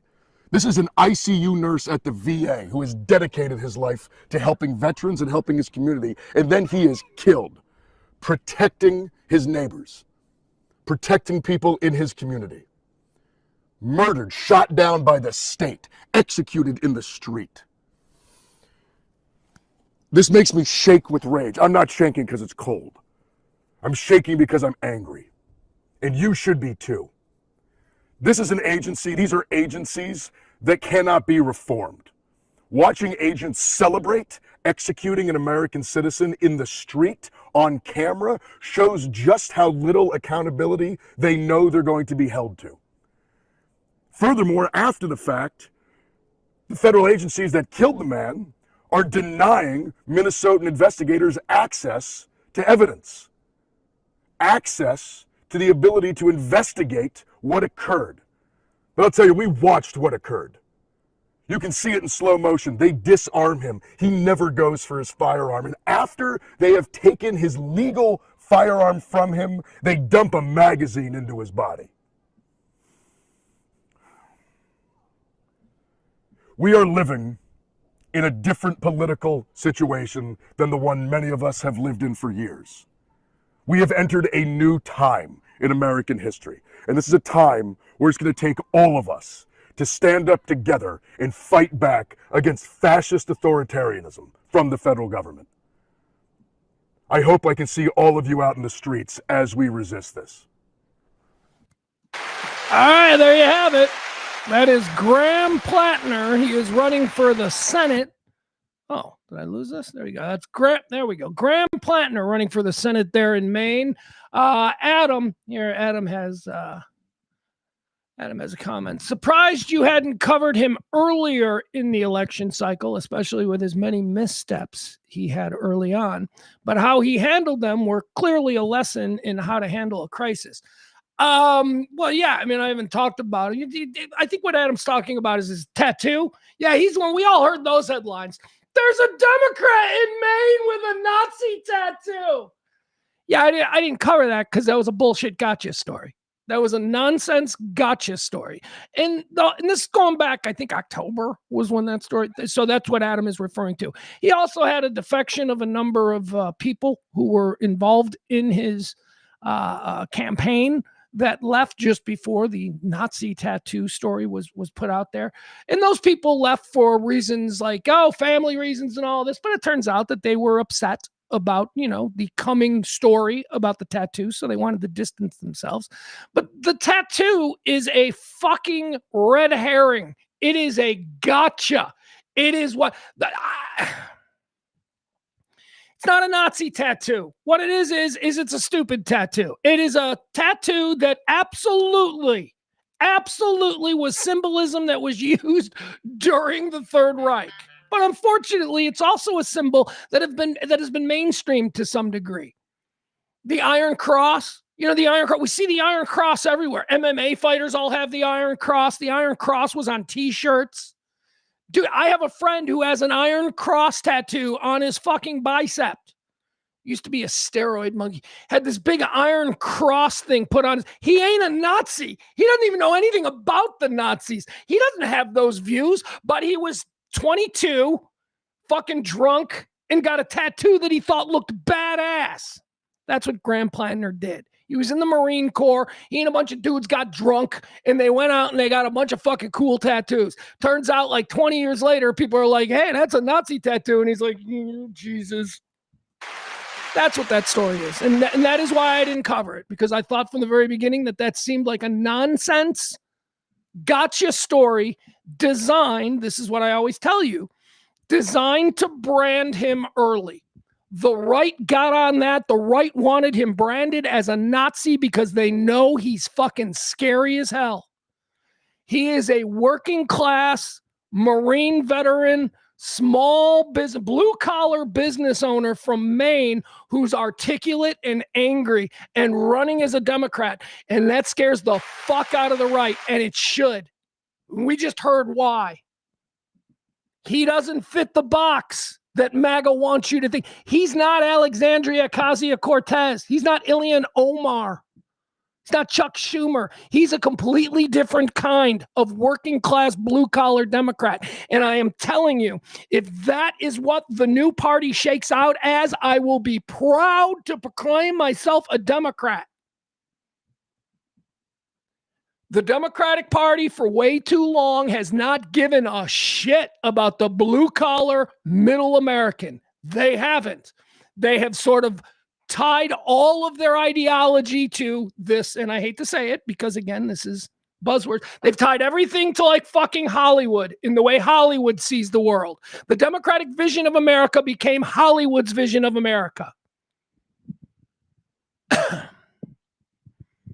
Hollywood's vision of America may have been aspirational and it may have started out from a good place 30 years ago. Let's show America. Now, let's put black people on TV because the previous, 30 years of TV didn't even allow black people. So let's start putting black people on TV. Let's show America that black people are normal people. They can be on our TVs. Let's start showing interracial couples in commercials. We need to normalize this. We need people to stop thinking that it's something. These are good things. These were the aspirations of Hollywood. When they started to put these ideas out there in the 1970s, and they started to make us more progressive and liberal and think more kindly towards one another. That was the original intent. It went way off the fucking rails, and you know it. Every situation comedy, every friend group has a gay guy now? That ain't fucking America. See what I mean? I mean, it just, they went off the rails. So that is what the Democratic Party had been for the last 25, 30 years. If they come back and they are now all about middle America, working families, not the rich. The Republican Party, man, they knew that middle-class angry people looked at the rich and went, I want to be like them. So the Republican Party used that. Agree with us. We've got some terrible thoughts, but here, I'm going to fund this podcast and you're going to listen to it every day and you're going to start thinking like this podcast guy who we're paying to make you think this way. That's the plan. And that's what they fucking did.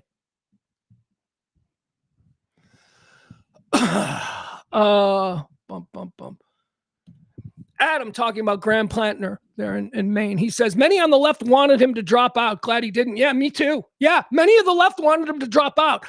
And many of us who are not left or right, who are looking at somehow creating an opposition party that can ensure that we don't have this kind of lopsided fascism ever again, those of us in the middle, we want those people on the left who wanted him to drop out to get the fuck out of here.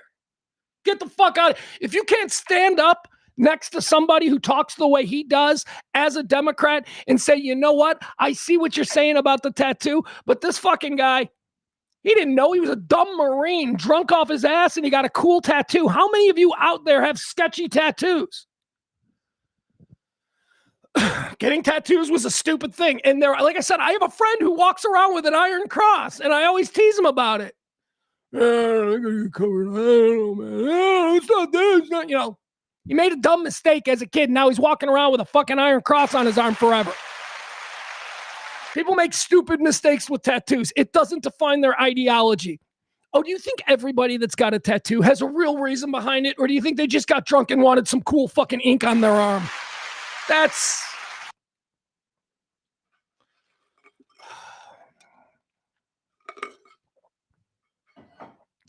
New people, we like to showcase new people here in the chat room. And user OB9, he says there has been a long-term trend of blue-collar workers, particularly those without a college degree, moving towards the Republican Party. Yeah, that's what happened. The Reagan Democrats.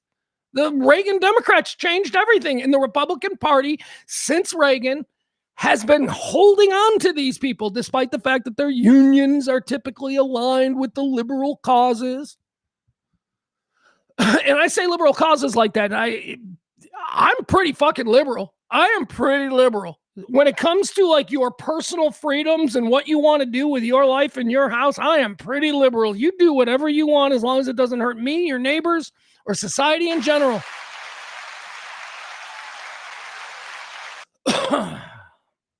Thank you, new user. Hugh says earlier today, Trump said, with that being said, you can't have guns. You can't walk in with guns. You just can't.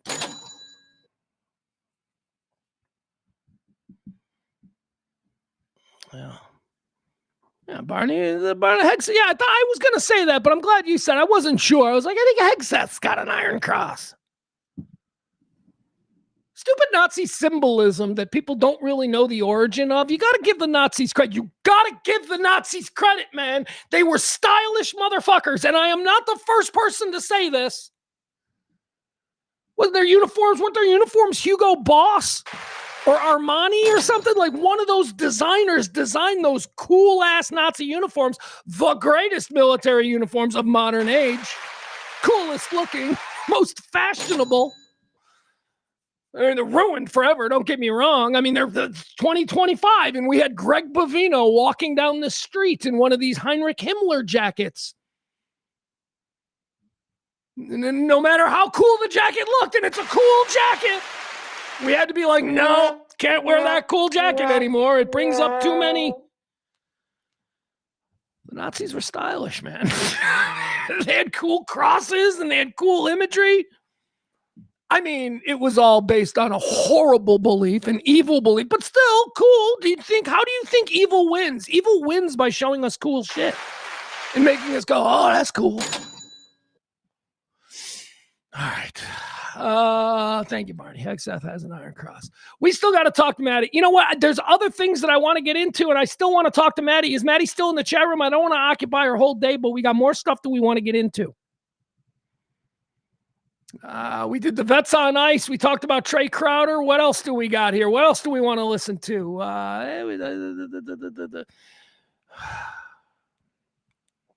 Yeah, okay. So let's talk about the behavior of these ICE agents, okay? All right, so this is the kind of shit that these people who don't belong in these neighborhoods, who are just dropped in from somewhere else. In Minnesota, there are 3,000 ICE agents in a city that's only got 500,000 people. That's like 3 times as much as the Minnesota Police Department. There is a lot of these fucking guys from out of town dropped in, staying at hotels, and this is how they're behaving. Now, this is in Portland, Maine. Are you another hotbed of illegal immigrants? What are they getting, Canadians up there? I don't understand it. But this is how ICE agents are behaving to our neighbors in these towns where they're just dropped in. Listen to this bullshit. It's not illegal to record. Exactly. Yeah. That's what we're doing. Yeah, why are you taking my information down? Because we have a nice little database. Oh, good. And now you're considered a domestic terrorist. So We're videotaping you? Uh-huh. Are you crazy? Look at this smug motherfucker. Domestic terror. Let's look at this guy. Let's pull that mask down. Let's see who you are. Calling an American citizen who is utilizing their First Amendment right to monitor police activity in their town and against their fellow citizens. Let's look at the fucking smug look on this guy's face. Making a database. Oh, we're all going in a database, are we? When do the boxcars arrive? I want to make sure I got a good place in line. Is that what you're fucking threatening? A database. Well, let me tell you something, son. We got a database too, and you're in it. And we're going to make sure that everybody knows back in your hometown who you are and what you did when this time. We're videotaping? So we're doing. Yeah, why are you taking my information down? Because we have a nice little database. Oh, good. And now you're considered a domestic terrorist. So We're videotaping you? Are you crazy?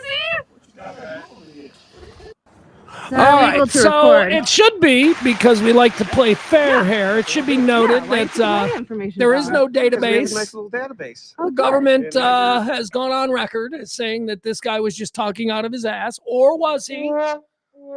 Do we believe? The lack of professionalism, the lack of fucking control of their own ego and emotion is just stunning. Again, that's a legal observer. You're allowed. This has been challenged in court case after court case. You are allowed to film federal authorities in public doing their job. You are allowed. So here, this is in Minnesota. Now let's see how these guys, this was the night after they killed Alex Pretti.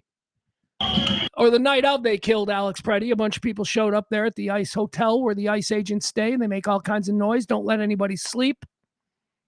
This is awesome form of protest. Get the fuck out of our town. You are not going to get a good night's sleep while you're here. We see some ICE agents in the window. Let's see what these professionals. There we go. All right, there they are. Here. See, there they are. Look at the ICE agents up there. They're just, they're still wearing masks because they don't want to be videotaped because they're fucking cowards. Still wearing fucking mask. Oh, this guy's just got a beard. Is this guy wearing a mask, or is he a burn victim? I can't tell. All right, so maybe I'm wrong about them all wearing masks. Okay.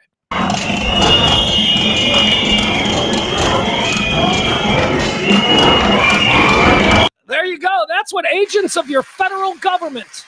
That's agents acting on behalf of your federal government. This is what they're doing.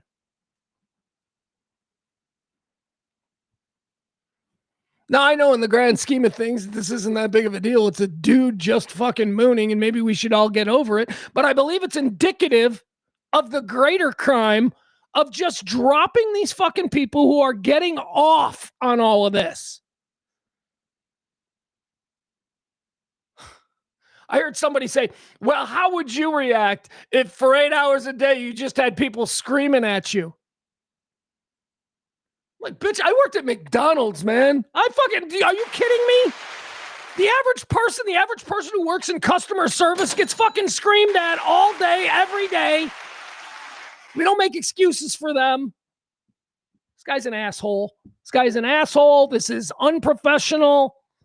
This is indicative of who these people are, and it's also another example of why good citizens of America want these a-holes out. Oh, it's funny. He pulled his pants down.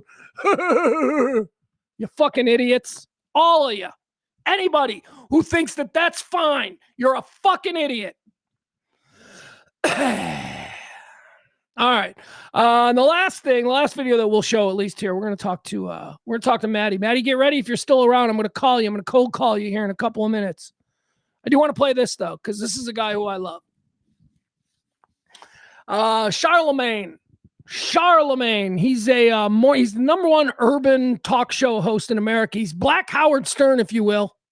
He's that big. He is that big. He's on basically every major urban station in every major market in the country. He's based out of New York City. He's really smart. He's really thoughtful. He's funny.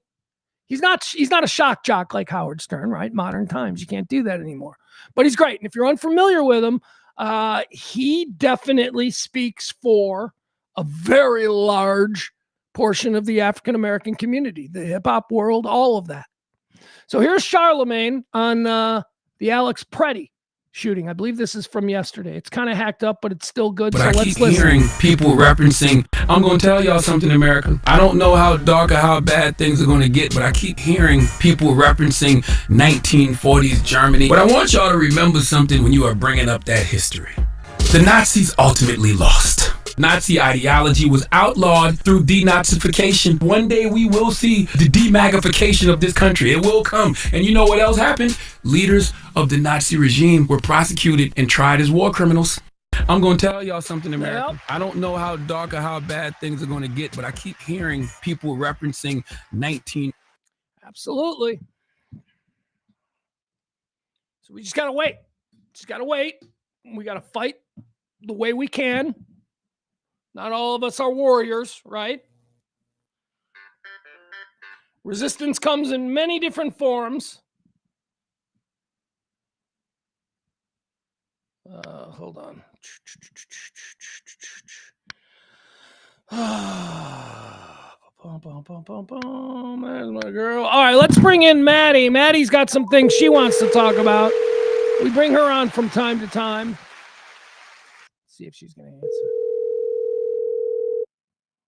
Cold calling her like this. She's a busy woman. She's got a bunch of stuff she's doing. Hello. There she is. All right. What's on Maddie's mind for a Tuesday? I almost said Monday. Hi, Maddie. How are you? Good. As good as can be. I guess, yeah. So watching the world burn. So there are a couple of things that I wanted to talk to you about because you send me these texts and they have interesting takes, and I'm like, ooh, we should talk about that on the air. One of the things that I want to talk to you about, and it's a bit of a change in gears, so we'll do that second, but I want to talk to you about your thoughts on the Super Bowl And I believe it is your contention that the NFL is now openly trolling Trump. Yeah, let's lighten this load a little bit. We've been heavy all morning. This will be kind of fun. All right. So do you want to do that, or do you just want to kind of spew on what we've been talking about? The floor is yours. I mean, we can spew a little bit too. I like I said, I definitely want to be involved in a conversation about Rogan and Theo Von. So if you want to transition to that, then go to Super Bowl. It's your show. You tell me where we're headed. Yeah. Okay. So I'm not as up to speed on what your thoughts here are. So let me hear them. You're blowing me up. You've got a bug in your bonnet about Theo Von and all these right-wing guys. I just told you about Sean Ryan, who is suddenly switching gears and is now a champion for the working man. What are your takes on all of this? Well, I mean, yeah, I agree with you on Sean Ryan. I've watched a little bit of his stuff, and I think he kind of appeals to that same audience that also appeals to the guy that you showed us from Maine. Like he's, ex-military, seems like a straight shooter, seems very honest in his approach, but he's extremely right-leaning, and by the same token, the guy in Maine is too. But I think where my problem is with like specifically Joe Rogan and Theo is that, for the first time ever in a presidential election, we saw the use of podcasting as a political platform.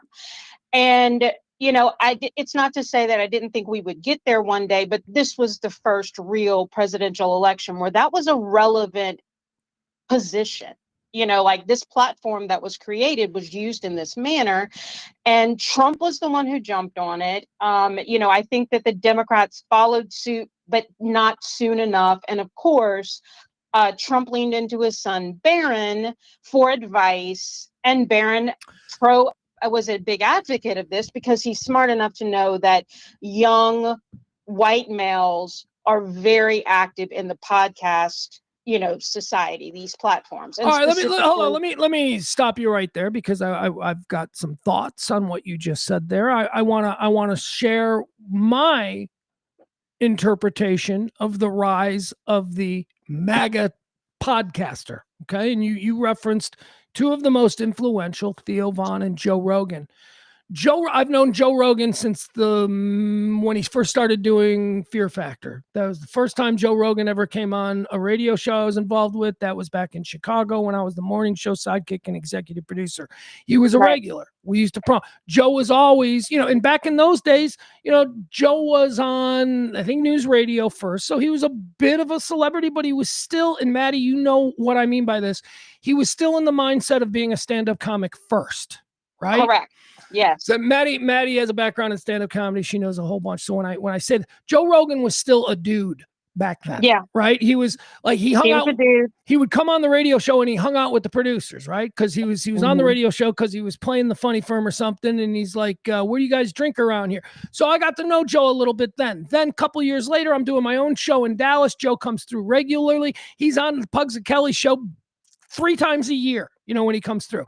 And he was always doing this weird thing, JoeRogan.net. He would always talk about it in commercial breaks and all this kind of stuff. And, hey, do you know if they have good Wi-Fi over there at the Improv? And I'd be like, why? Well, I got to record this thing. We thought he was crazy. We're like, what? This is a weird sort of side thing, but he was doing this all the way back in 2004, 2005, 2006. Joe Rogan is a stand-up comic. Theo Von is a stand-up comic. These people, simply by the nature of what they do artistically, are progressive-minded. These are progressive, open-minded people, always have been, okay? They started doing these podcasts. Joe Rogan's podcast took off. Now, it took off for any number of reasons. It was timing. He was there. He was established. Right. People all of a sudden started listening, and they started. The early Joe Rogan was a centrist, a liberal-leaning centrist in the people that he would talk to. And a mid comedian from the outset. No real comics ever thought Joe Rogan was an amazingly funny comedian. I think he's a good stand-up comedian. I think that the base that he leaned into in building his first audience there for the podcast was the MMA crowd. Because if you are involved in the MMA world, he is a fucking superstar. He is a god. He is an A-lister of the MMA universe, okay? Yeah. Now, if you're not an MMA person, you just think he's a struggling comic who did Fear Factor. But to a lot of other people, he's John fucking Madden, okay? That's a big deal. So he starts doing the podcast and it starts to take off. And this is in a time when Hollywood was pretty much propelling the ideology of the left and the Democrats. And because he's a comic and suddenly we don't have the FCC and comics can just fucking riff on their podcast, he said some things that made Hollywood mad. Like maybe he made fun of a gay guy, or maybe he said something about, maybe he said chicks with dicks, whatever. This was pre-MAGA. This was early Joe Rogan, and the left came after him. The left forced Joe Rogan into having a completely different ideology. And the left wouldn't go on Joe Rogan's show.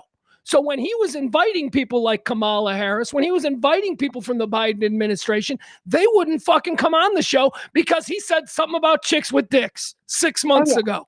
For sure. A complete misstep. I can completely agree with that. That's how he became a MAGA guy. I don't think Joe Rogan is a MAGA guy. I don't think, I know, like I said, this is why I said I've known him since the 90s. A MAGA guy either. Like, I really don't. No, I don't. I never thought that Joe was a MAGA guy. I thought that, to me, I would be more in line with what you said. I think he was a centrist, and I think he enjoyed playing both sides because that's good entertainment, right? We should, just like South Park, let's make fun of everybody. That's what we should be doing. Correct. Theo, much like Joe, he leveraged a framework, an architectural design that a lot of guys just like Joe did. Theo was on MTV's Road Rules back in the early 2000s. He was kind of a good looking dude. He had a little funny, quirky charm about him. Hey, so was our Secretary of Transportation. Okay. So our Secretary of Transportation was a fucking MTV Real World contestant. All right, go ahead. Yeah. So, I mean, and like I said, and comedians are known for this kind of stuff. You see somebody that creates something, shows you the way to the gold, to the gold bars, so to speak. You can replicate this. You do not have to recreate the wheel. So, Theo Von, much in that same way, he gets on MTV Road Rules. He grows up literally, by his own definition, a poor white kid of an immigrant father from Nicaragua. That's part of his shtick, is that he comes from nothing. He gets on MTV. He's a little charming. He leverages that into a comedy career of some sort. I've done comedy before with Theo because he is from Louisiana. Even when he moved to LA, he would come home for the holidays, and he and his family all live in the Covington, Louisiana area. And I used to do comedy in that market. And when he would come home for the holidays, he would try to get on some of our shows. And look, he did a good job. Was he the funniest guy I ever saw? No. Could he control a crowd to some degree? Sure. Did he do a fair amount of crowd work? Absolutely. Was he kind of a Matt Rifey guy? Yeah, he was. He had a little bit of some stories that he would tell. People liked him. I had nothing against Theo Von. He's not smart. I'll be honest with you on that. I've had several conversations with the guy. He didn't blow me away with his intellect. He's just a dude trying to get ahead in life. Yeah, look, here's what he is. There are different classifications of comedians, right? The most admired are the writers, the comics who are writers, who you can hear the writing in the hours in their stand-up. He's a charmer. He's a different kind. There are megastars in comedy who are charmers. I would say that who was the guy? Who was the biggest star 10 years ago? That guy who's Dane Cook was a charmer. Yes, absolutely. He's approachable. He's what I call an approachable comic. His rhetoric isn't so politicized that you can't get on board with it. He cuts right down the middle, captures a wide swath of the most just average Americans. People can identify with him. He comes from somewhere where you know who that person is from. Easy stuff, right? So, he's not challenging your ideologies up there on stage. No, but okay, so now let's talk about what happened to these people. There is a whole class of comedian who is now sort of tagged with they're right-wing MAGA comedians. And again, I don't know that that's necessarily true, but here's what happened to them.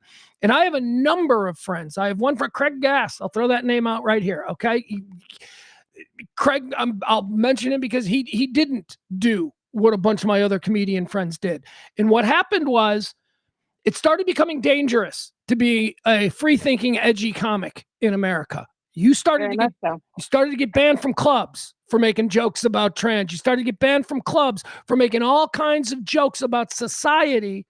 They used to be protected by satire and all that, but suddenly, again, and the left did this, let's call it what it is, the left made it very difficult for some of the most interesting minds to be able to get up on comedy stage and say, and fail. I'll put it that way, and fail. You know what? I'm gonna point blame at both sides because there's plenty of comics who've been canceled for taking stances, and the right have come for them too. Kathy Griffin is a fine example of that, who made some maybe inappropriate comments. She made some comments about Barron Trump, and she got freaking canceled.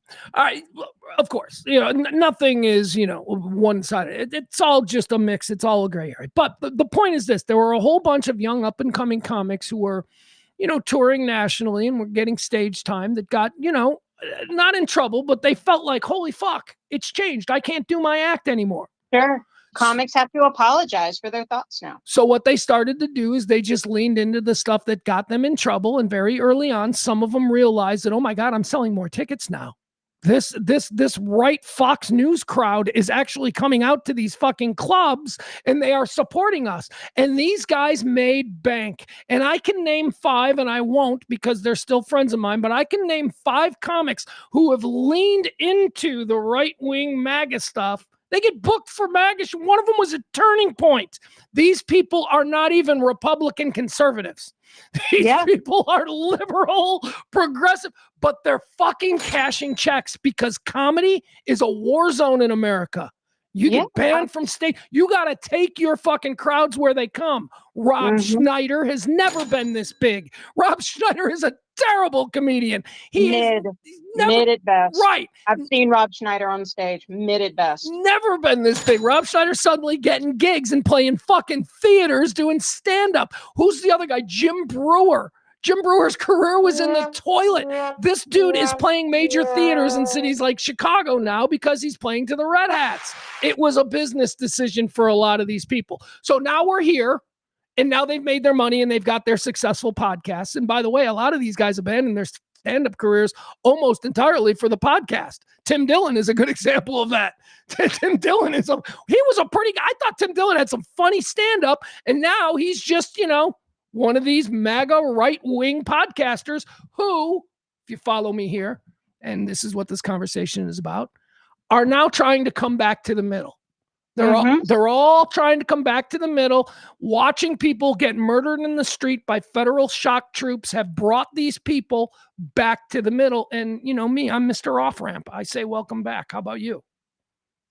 I mean, here's my take on it. I'll be honest with you. So I have a lot of problems with the whole situation that, that Trump and JD Vance went on, and mostly not so much with Joe, because it didn't surprise me from Joe, because I do think that Joe likes to play both sides. Theo surprised me though, because like I said, Theo's dad is from Nicaragua.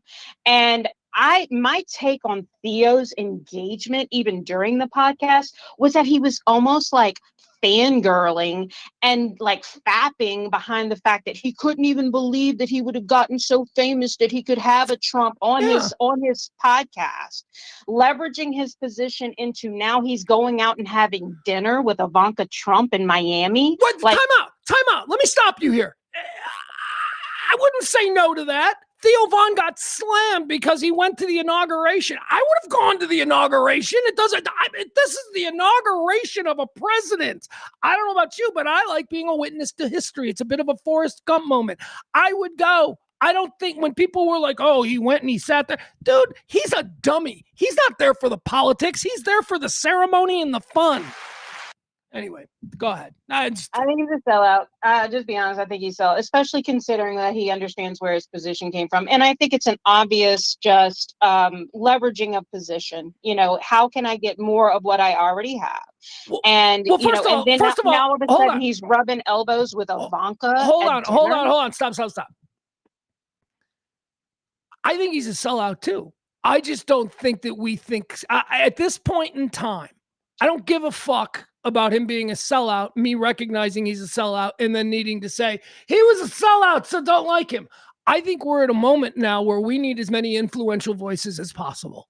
So I agree with you that they are sellouts, but I also agree that they still have influence. So, let's let them come back.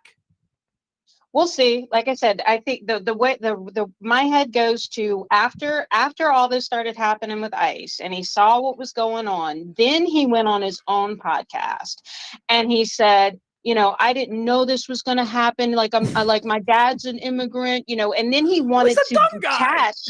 He wanted to decouple from his whole association with them. And it's like, dude, you made this choice. You now see what the result of these choices are. You gave this person a platform. You sold out to the right to do it.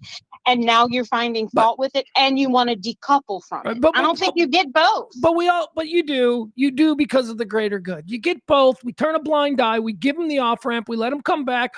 It's not like back when they made the heel turn that you just described. It's not like we weren't all like, hey, he's a bad guy. Now we know, we've known. We've got to allow for people to have new information and change their mind. The Theo Von thing started because ICE used him and imagery from his show in a branding video that they put out. Like, ICE is without bad. His permission, without his admittedly permission. without his permission. But as a person who's worked in the entertainment industry, there's no freaking way that when Trump and JD Vance went on this man's podcast that he did not sign some sort of a contract that included the fact that they could use anything they freaking wanted. There's no doubt. I have no doubt that Theo Von does not have the same kind of lawyers that Trump does. And they made sure that whatever he signed was going to cover them for this. And therefore, I do find fault with the fact that he blindly stepped into this place. He aligned himself with it. Then when they used it against him or in a way that he didn't like, then he was like, oh, but wait, I didn't agree to this. But you probably did, man. Barney in the chat room says, why would anyone grind it out on the road when you're making bank in your shoe closet? I mean, I get anybody's disputing that. Like, I don't. Well, hold on. Wait. Let me. A comedian who makes money doing whatever they do. All right, hold on. I'm the host. Okay, when I talk, you gotta shut up. That's just how this works. Okay. All right. I know it sounds like a fucking fascist, but it is. It is. All right. What I think Barney is saying here, why would anyone grind it out on the road when you're making bank in your shoe closet? Barney, here's what I would say to that, because they're two completely different art forms. So he's not a true comedian. A true comedian wants to grind it out on the road because it's the reaction of the live audience and doing new stuff for them that drives their passion in their art. All right. So if you're more content grinding it out in your shoe closet, making money, then you were really just doing this to make money in the first place, and you're not a true stand-up. That's how I would answer that. Go ahead. Sorry, Maddie. I just wanted to answer that. Yeah, like I said, I find no fault. I find zero fault with a person who figured out a way to get to the top. However the way that they managed to do it. I'm not saying that a comedian can only ever be a comedian grinding it out on the road. I certainly ground it out on the road for many years. I stepped away from comedy because grinding it out on the road is grueling and it's not very good paying. Period. End of statement. There are very few club comics, even at the improv level, that make it to a Kevin Hart level. Period. Please, it's like less than 0.1% of 0.1%. Oh my God. Yeah, it's crazy. All right, so let's switch gears here now because we're spending too much time. We got to move on. We've beaten this dead horse. I want to hear your takes on the Super Bowl situation because I've got a story here today. Trump is not going to go to the Super Bowl. No way is he going to go to the Super Bowl. Here's what he says. Hold on. Of course, Bad Bunny is the halftime, and that's what we all go to the Super Bowl for, right? We go to the Super Bowl for the halftime. I don't know. Let's see. He tells the New York Post. Let me give you the story here. Trump tells the Post he's skipping the Super Bowl, slams halftime performers Bad Bunny and Green Day. He then says, I'm anti them. Now, you had an interesting theory about what's going on with the NFL. And at first I was like, but I got to tell you, I kind of agree with you. Tell me your theory. I think that the NFL's trolling him. Is the NFL trolling Trump? So I did some background looking to see, you know, kind of all the things that have folded out with Trump and the NFL across a few years. And I think the inception of this problem started back in, I mean, he had some thoughts about the NFL in his first administration, but it didn't take foot. You know, it didn't become toxic until his second administration. And it really started when he was really anti the dynamic kickoff. And he had a lot of thoughts about that, called it sissy football. Wait, hold on. He had thoughts about the kickoff 24 hours ago. In the wake of Alex Pretti being shot in the streets of Minneapolis, Trump was tweeting Sunday afternoon about the kickoff in NFL games. That's your that's leader. really important. Right. Yeah, that's what Really we want to hear from this fuck at this point. Yeah, important stuff. So in 2024, whenever they announced the start of this dynamic kickoff rule, Trump called it sissy football and demanded the NFL change the rule back. I demand, you bitch. He demanded and pontificated about how he did not even understand how the NFL could change this rule so quickly. I guess, I don't know. He writes executive orders all the time, but he can't figure out how a private company can make a rule change in their own organization. Whatever. Right, so let me talk a little bit now about what I think of your theory that the NFL is trolling Trump. I think you're absolutely right, and I'll tell you why. It was the Trump administration who back in was it before? I don't know when the Colin Kaepernick taking a knee thing happened. Was he president at that time or did this predate? Yeah, that was in his first administration. Okay, so in his first, he was very anti that. Right. And so he demanded that MAGA boycott NFL football, you know, and of course nobody did. Nobody did. And then many more football players also took knees. Right. Yeah. It just turns nobody did. You know, there are a bunch of bots, a bunch of Russian bots going, I'm not watching football. Who's with me? And like the NFL numbers just skyrocketed. They've signed these streaming deals that make them basically too big to fail at this point. The NFL has grown exponentially since the MAGA boycott of 2016. So when you say the NFL at this point is just trolling him, I agree. They fucking hate him, and they're like, let's just fuck with him. They not only put Bad Bunny, who caused a huge shitstorm, and by the way, can we just be real about this right now? Bad Bunny is a major global fucking star right now, okay? Yeah. I know a bunch of you people want Kid Rock. Kid Rock, without his MAGA association, can't fucking sell out Kaboom Town, okay? Kid Rock is a has-been. The only reason he's relevant is because you people decided that you like his politics and have made him a cornerstone of MAGA Kid rock. Has not had a number one song No, of course since not. the late 90s. No, of course he's got nothing. So, nothing. So they want at the Super Bowl halftime show, the biggest global stage American television produces, they want Kid Rock and the Village fucking people.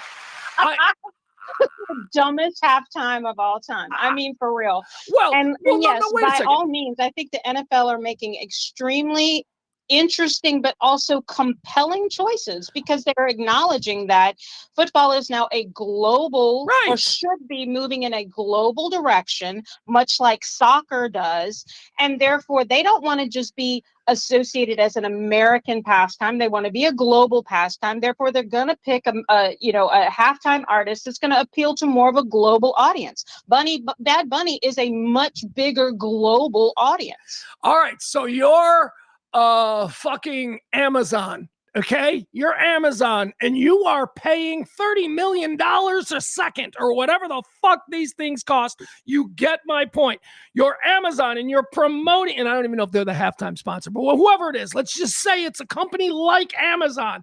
Amazon presents the Super Bowl. They are paying for Bad fucking Bunny's audience. They are paying for anybody. They are paying for a global massive audience. They don't want your aunt who can't even tell you a Kid Rock song but wants Kid Rock. Okay, that's not who they want. It's madness. It is incredibly stupid business to even pretend that they would ever consider somebody like Kid Rock when they've got Bad Bunny. Jesus, it's just fucking madness. This isn't about owning the right or the left. This is about expensive, major branding and marketing. This is the fucking Super Bowl. They're going to have the biggest acts in the world, and the Village People and Kid Rock are not that. Agreed. 100% agreed. Sorry, I just stopped and laid out on you there. Okay, so go ahead. I was trying not to jump over you. No, that's all right. Yeah. Go ahead. Floor is yours.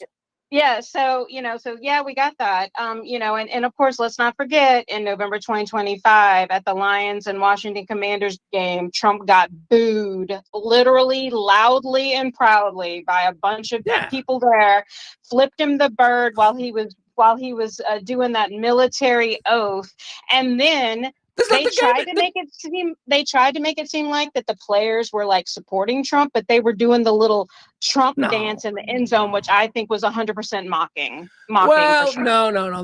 There are a number of MAGA NFL players, and they make no bones about it. So I don't believe that was mocking. I don't. I totally lost my train of thought. So go ahead, keep going. I was talking about the booing, but so then fast forward to this year. Now we've got, leading up into these playoffs, the end zone, the NFL starts to do these stencils that say "Choose Love," and it takes all of us. That's terrible. Oh, yep, and we all know that's not in alignment with Trump's ideology at all, and it was in honor of MLK Jr. So he didn't like that. He definitely didn't like that. Well, that's another indication of who those people are. That they see the word love written on a helmet and they just get all fucking bent out of shape. They can't get past it. Yeah, that's who you are. You're somebody who sees the word love and you react angrily to the concept of love. Fuck you. These people just ignore it. Go about your business. But I think, then in the wake of all this, then we see this very last minute opening act of Green Day. I mean, they didn't announce this until just this last week or so. And I am a huge Green Day fan. I've seen Green Day in concert.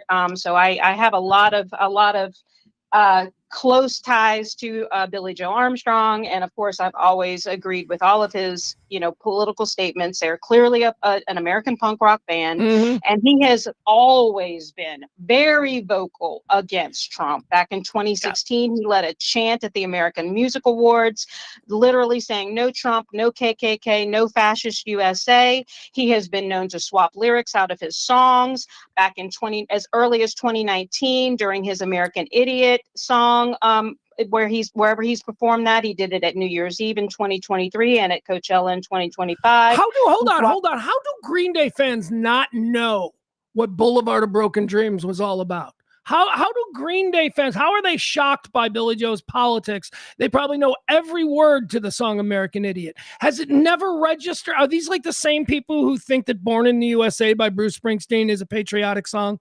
I mean, idiots. Yes. The idea that the NFL added Green Day to this in the midst of this blowback about Bad Bunny is absolute proof that they are fucking with Trump.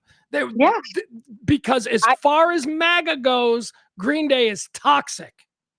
Oh yeah, and a thumb in the nose. I think it is. I think it is beautiful. I love it. I love it. I wasn't gonna watch the NFL, the Super Bowl myself. Now I'm watching it because I can't wait to see what Green Day does. And also, we haven't touched on the fact that that whenever they before they do the national anthem, they have a couple of singers that get up and perform some other patriotic songs. All right, and they have chosen Brandi Carlile. All right, yeah, Brandi Carlile. She's another one that's going to be trouble for him. But I do have to.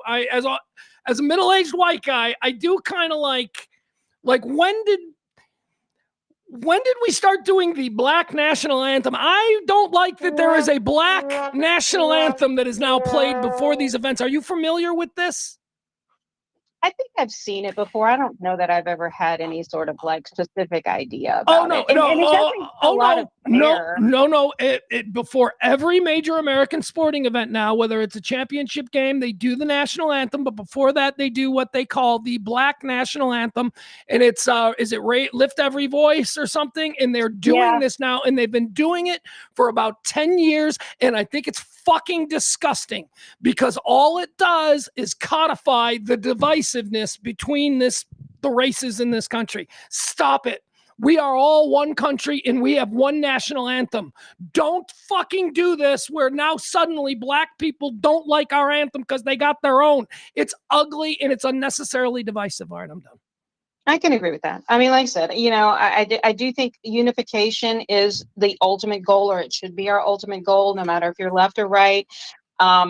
Just like we never wanted to see two flags during the Civil War era, and now we have denounced the Confederate flag as an anti-American flag. I am pro-America.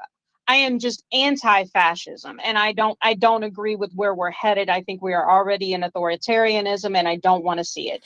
But like I said, let's call this what it is. The NFL is fucking with Trump. They are doing it in a very divisive way that I think that is brilliant on their part, much like the trolling that Gavin Newsom does on his X feeds. I mean, they are getting at him in his core. They know he loves football and he's very opinionated about his NFL, and they are getting him, and he is not having it. All right, that's what's on Maddie's mind. That's Maddie C. She joins us every so often. She's got a lot on her mind. Thank you, Maddie. Thank you. There she goes. All right, one more time. The great Maddie C. Fucking very important to the show and the show moving forward. Just she brings good content. All right, thank you, Maddie. All right, let's go now. Let's see, what else do we have here? Hold on. I just got a text from somebody whose number I don't have. Oh, it's Amazon. It's the Amazon recruiting team. Amazon would like me to. I don't know why I'm getting texts from the Amazon recruiting team. All right, let's get back into some other things here. Let me see. What news do we have that we haven't covered today? Oh, the Alex Pretti thing is really upsetting. All right, we can talk about this. This was Trump kind of caving to the pressure. I don't know what the official line is now about Bovino. Has he officially left Minneapolis? Greg Bovino is, of course, the border patrol guy that they dropped in. I guess he's from California. He does not seem like a Californian. Tell you what he does seem. He seems very Napoleonic with a little bit of Himmler. Little tiny guy, he's like, I'm a badass. I'm like, dude, you've been picked on your whole life. You're like 5'8". You're overcompensating. At least they got that. They removed Bovino, and Trump says he's bringing in Tom Homan. At least Tom Homan is normal man-sized. Tom Homan is the border czar, I guess. That's not even a real fucking title. That is not a real title. We are not giving American officials titles with Soviet name or Russian name. No, whatever he is. What is he? Homeland Security? I don't even know what he is.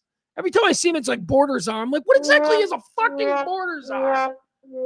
So he's in charge of, border patrol and all that. Let's see here. This comes to us from the AP. President Donald Trump shifted towards a more conciliatory approach with Democratic leaders in Minnesota on Monday. A sudden change in tack following an outcry over the second fatal shooting by federal agents in the state this month during the administration's nationwide crackdown on undocumented immigrants. Sorry. Says the about face comes after Saturday's shooting death of Alex Pretti by federal agents. The about face from Trump comes after Saturday's shooting death of Alex Pretti by federal agents, raising doubts, including from many Republicans, over how the Trump administration has gone about aggressively deporting migrants and confronting protesters opposed to this policy. But it's just the latest in a string of moments where Trump has first taken a maximalist position only to appear to retreat later. Talking about examples there is Iran. If you kill any protesters, we're going to bomb you. And then I heard they're not killing protesters. He does this a lot. He comes up, we're going to invade Greenland. No, we're not. We're going to buy Greenland. It says here it was particularly jarring, this turnaround for Trump, who had promised to be uncompromising on carrying out mass deportations of undocumented migrants during his 2024 campaign. He promised to be uncompromising. Today, he's compromising. But whatever. The dude lies. He's the most prolific liar in the history of America. It was a particularly jarring turnabout for Trump, who had promised to be uncompromising on carrying out mass deportations of undocumented migrants during his 2024 campaign, and because Trump has repeatedly scorched Waltz and other Minnesota Democrats in personal terms for resisting his policies. Trump said he had dispatched border czar Tom Homan. There's that title again that I don't think is real. Trump said he had dispatched border czar Tom Homan to take charge. Meanwhile, senior Border Patrol Commander Greg Bovino and his agents were expected to leave Minneapolis as early as Tuesday morning. This, according to a person familiar with the matter. I don't know if they've left. It's Tuesday afternoon. I don't know if they've left. But it certainly does look like Bovino, who did absolutely nothing wrong, is being sidelined. Trump declared on social media that Waltz was happy that Tom Homan was going to Minnesota, and so am I, Trump wrote. Later, Minneapolis Mayor Jacob Fry, this guy, this old school weak-ass Democrat, Minneapolis Mayor Jacob Fry confirmed that some agent, quarter zips, fucking sweater vests, he's one of these guys. Mayor Jacob Fry confirmed that some agents would be leaving the city after he spoke with Trump, and suggested that the president seemed to be coming to the conclusion that the current state of federal operations was unsustainable. Homan and Fry were expected to meet Tuesday. Trump's change-up in Minnesota came after some Republicans questioned federal agents' tactics in Saturday's shooting, as well as the White House's response. Some high-ranking administration officials had branded Pretti a domestic terrorist, even as video of the encounter contradicted their narrative. Minnesota gubernatorial candidate Chris Maddow, a Minneapolis attorney, ended his GOP campaign in a surprise video announcement Monday, calling the recent immigration enforcement operation in the Twin Cities an unmitigated disaster.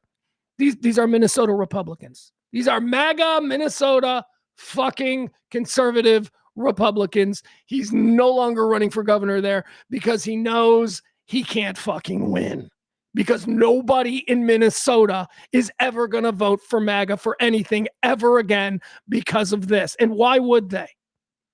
You wouldn't if this was happening in your neighborhood. Meanwhile, Texas Republican Governor Greg Abbott, who's been a strong supporter of Trump's crackdown on immigration, offered measured criticism in an interview with conservative radio host Mark Davis. Mark's an asshole. Just want to put it out there. Mark's an asshole. Yeah, I know, Mark. He's a fucking dick. Meanwhile, Texas Republican Governor Greg Abbott, who has been a strong supporter of Trump's crackdown on immigration, offered measured criticism in an interview with conservative radio host Mark Davis, saying the White House needs to recalibrate what it's doing in Minnesota. Oh, thank you. Thank you, Wheels of Steel. Fucking Greg Abbott. Recalibrate. That's the level of his criticism. I think they got to recalibrate. Way to go out on a limb there, fucking dickhead. Abbott offered measured criticism in an interview with conservative radio host Mark Davis, saying the White House needs to recalibrate what it was doing in Minnesota. Vermont's Republican Governor Phil Scott called on Trump to reset and de-escalate. At best, these federal immigration operations are a complete failure of coordination of acceptable public. Hold on, I'm going to read this. This is a quote, okay? This is the quote from the governor, the Republican governor of Vermont. Okay, here's what he says. At best, these federal immigration operations are a complete failure of coordination of acceptable public safety and law enforcement practices. And, oh God, this is a fucking run-on sentence. At best, these federal immigration operations are a complete failure of coordination of acceptable public safety and law enforcement practices, training, and leadership, Governor Scott said. At worst, it's a deliberate federal intimidation and incitement of American citizens that is resulting in the murder of Americans. Let's go with that. That's what it is. A Republican MAGA governor in Vermont says, at worst, it's a deliberate federal intimidation and incitement of American citizens that is resulting in the murder of Americans. All right, so after all this, Trump turns tail and he's like, yeah, I'm going to fire Bovino, and it's right. You know, he's a populist. He's playing, wherever the way the wind blows. That's who you have fucking staked your entire moral code to.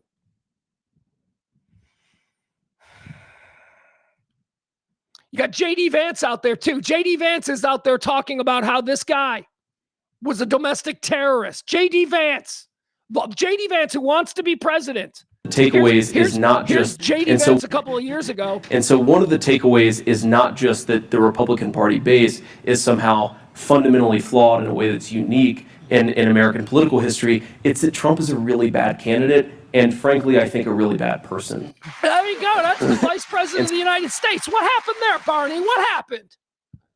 The people in the chat room, they're all talking about comedians who are sellouts. There's a sellout, Theo Von. What about J.D. Vance? What the fuck? He just, in no uncertain terms, said that he thinks Trump is a bad person. I don't get it. And now he's the vice president, and he's out there saying that Alex Pretti was a domestic terrorist. What the fuck? What the fuck? All right. We talked about that. Let's see here. What else do we have? There's a whole bunch of stuff. Let me see. What else? What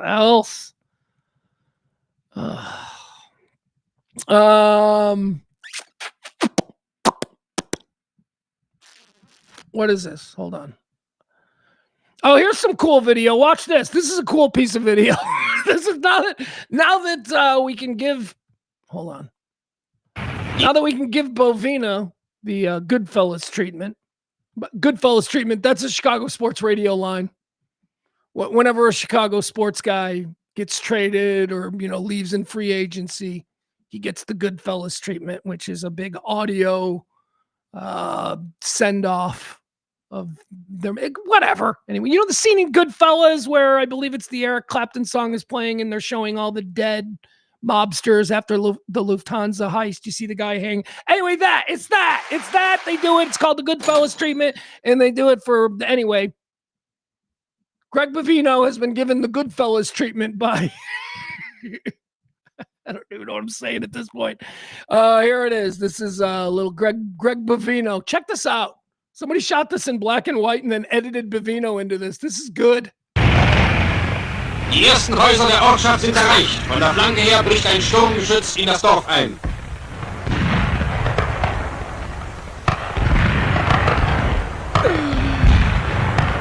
Aus Häusern und Ställen werden einzelne Bolschewisten herausgeholt.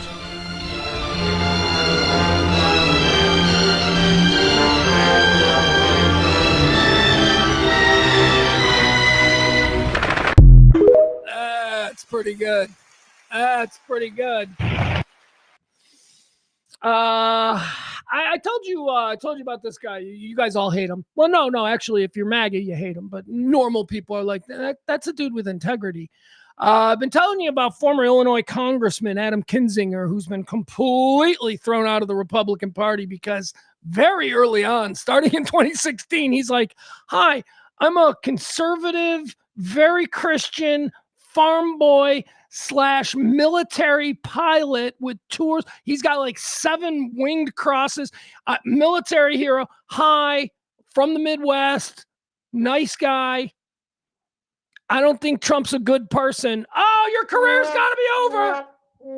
He was the youngest person ever elected to a county board in Illinois. He was like 18 years old. He was a real one, Adam Kinzinger. And I was not big on downstate Illinois Republicans, but I can tell you I think he got into office in 2011, and it was around 2014 when I was back here living in Chicago, and my favorite afternoon host, a guy by the name of Ro Khan, used to talk every Wednesday with Adam Kinzinger, who was a downstate Republican congressman. And I used to look forward to these every Wednesday. I'm like, this guy is awesome. Adam Kinzinger is cool. He's funny. He's normal. He's reasonable. He's conservative, and he's Christian, and he's a Second Amendment guy, and he thinks that the Hollywood libtards are weird and all of that stuff. But one thing that he also can be called is somebody who spotted Trump early and said, no, he naively thought that the Republican Party, the grand old party that goes all the way back to Lincoln, he naively thought that it could withstand this kind of intrusion. And that, the good Republicans, the real Mr. Smith types, central, rural, farmer, his father ran a company. They ran a farm too, but his father ran like a business that was like put together evangelical Bible schools or something. I mean, this kid is fucking everything that good MAGA could have been. This kid, he's about 10 years younger than me. So anyway, he got run out because he dared to say, I think Trump's a crook. He said that very early on. So he got ran out. He doesn't even live in Illinois anymore. He's now down in Texas. He lives in Texas. And I am telling you, when the dust settles and the Republican Party has to put their shit back together again, Adam Kinzinger better be somebody they look to, because this guy has proven that he has morals, that he has principles, and that he is willing to lose his entire political career over the fact that he knows Trump is a bad guy. So I want to listen to Adam Kinzinger here. This is Adam Kinzinger from his kitchen somewhere in Central Texas talking about this recent situation. This is somebody that was sidelined by the terrible, terrible power within the Republican Party that came in as MAGA. This is a good person. I may not agree with him politically on everything. He is very conservative, but this is a good person. Okay? So let's do an update for the ICE shooting. I'm seeing a lot of comments by people on the right trying to justify this, saying the guy was armed. So let's just take that where it is. First off, I want to point out there is a lot of video that shows that an agent actually took the guy's gun from him and disarmed him prior to 9 shots being fired point blank into his body and killing him. If the video is telling us the truth, which, okay, but let's put a caveat in there, then you cannot shoot a guy once he's been disarmed if he doesn't pose a threat to you. Now let's assume for a second that there wasn't that video showing him being disarmed, and because you hear it, well, he was carrying a gun. Every state in the union has a concealed carry provision. Every state in the union allows you to carry a gun. In Texas, as an example, you don't even have to have any kind of a license to carry a gun. You just do it if you're 21 years or older. So his mere possession of a gun does not make him a criminal nor give you a right to shoot him at all. Now, if you are getting beat to within an inch of your life and you fear for your life, you are allowed to use that weapon in self-defense in any case. So when you hear people say, well, look, they found a gun on him, that does not give them a right to shoot. They would only be justified in shooting if he drew that gun and pointed it at officers. And then secondarily, let's not even point out the fact that what is ICE doing creating these problems in Minnesota? So when you hear people say he had a gun, okay, that makes no difference. All right, there you go. Second Amendment guy. Oh, but he was the pettiness. I mean, let's be honest of what's going on here. The real concerns here are First and Second Amendment. We could talk Fourth.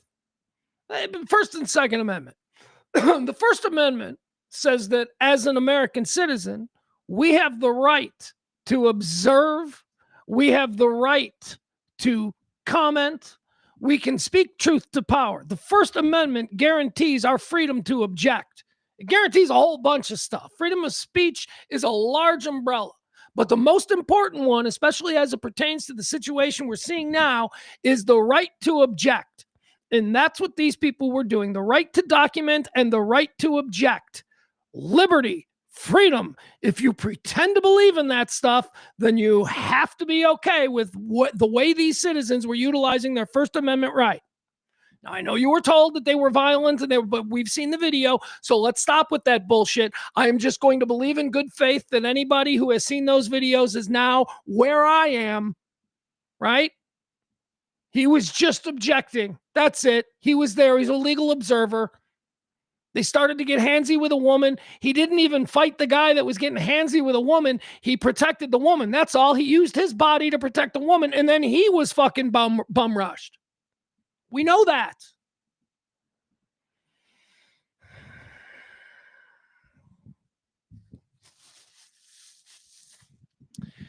I don't know. I don't even know where I'm going with this show anymore. I swear to God, I can't. Let's see. What else do we have here? There's a whole bunch of other news. Apparently, if you bought McCafe decaffeinated coffee, there's a recall on it.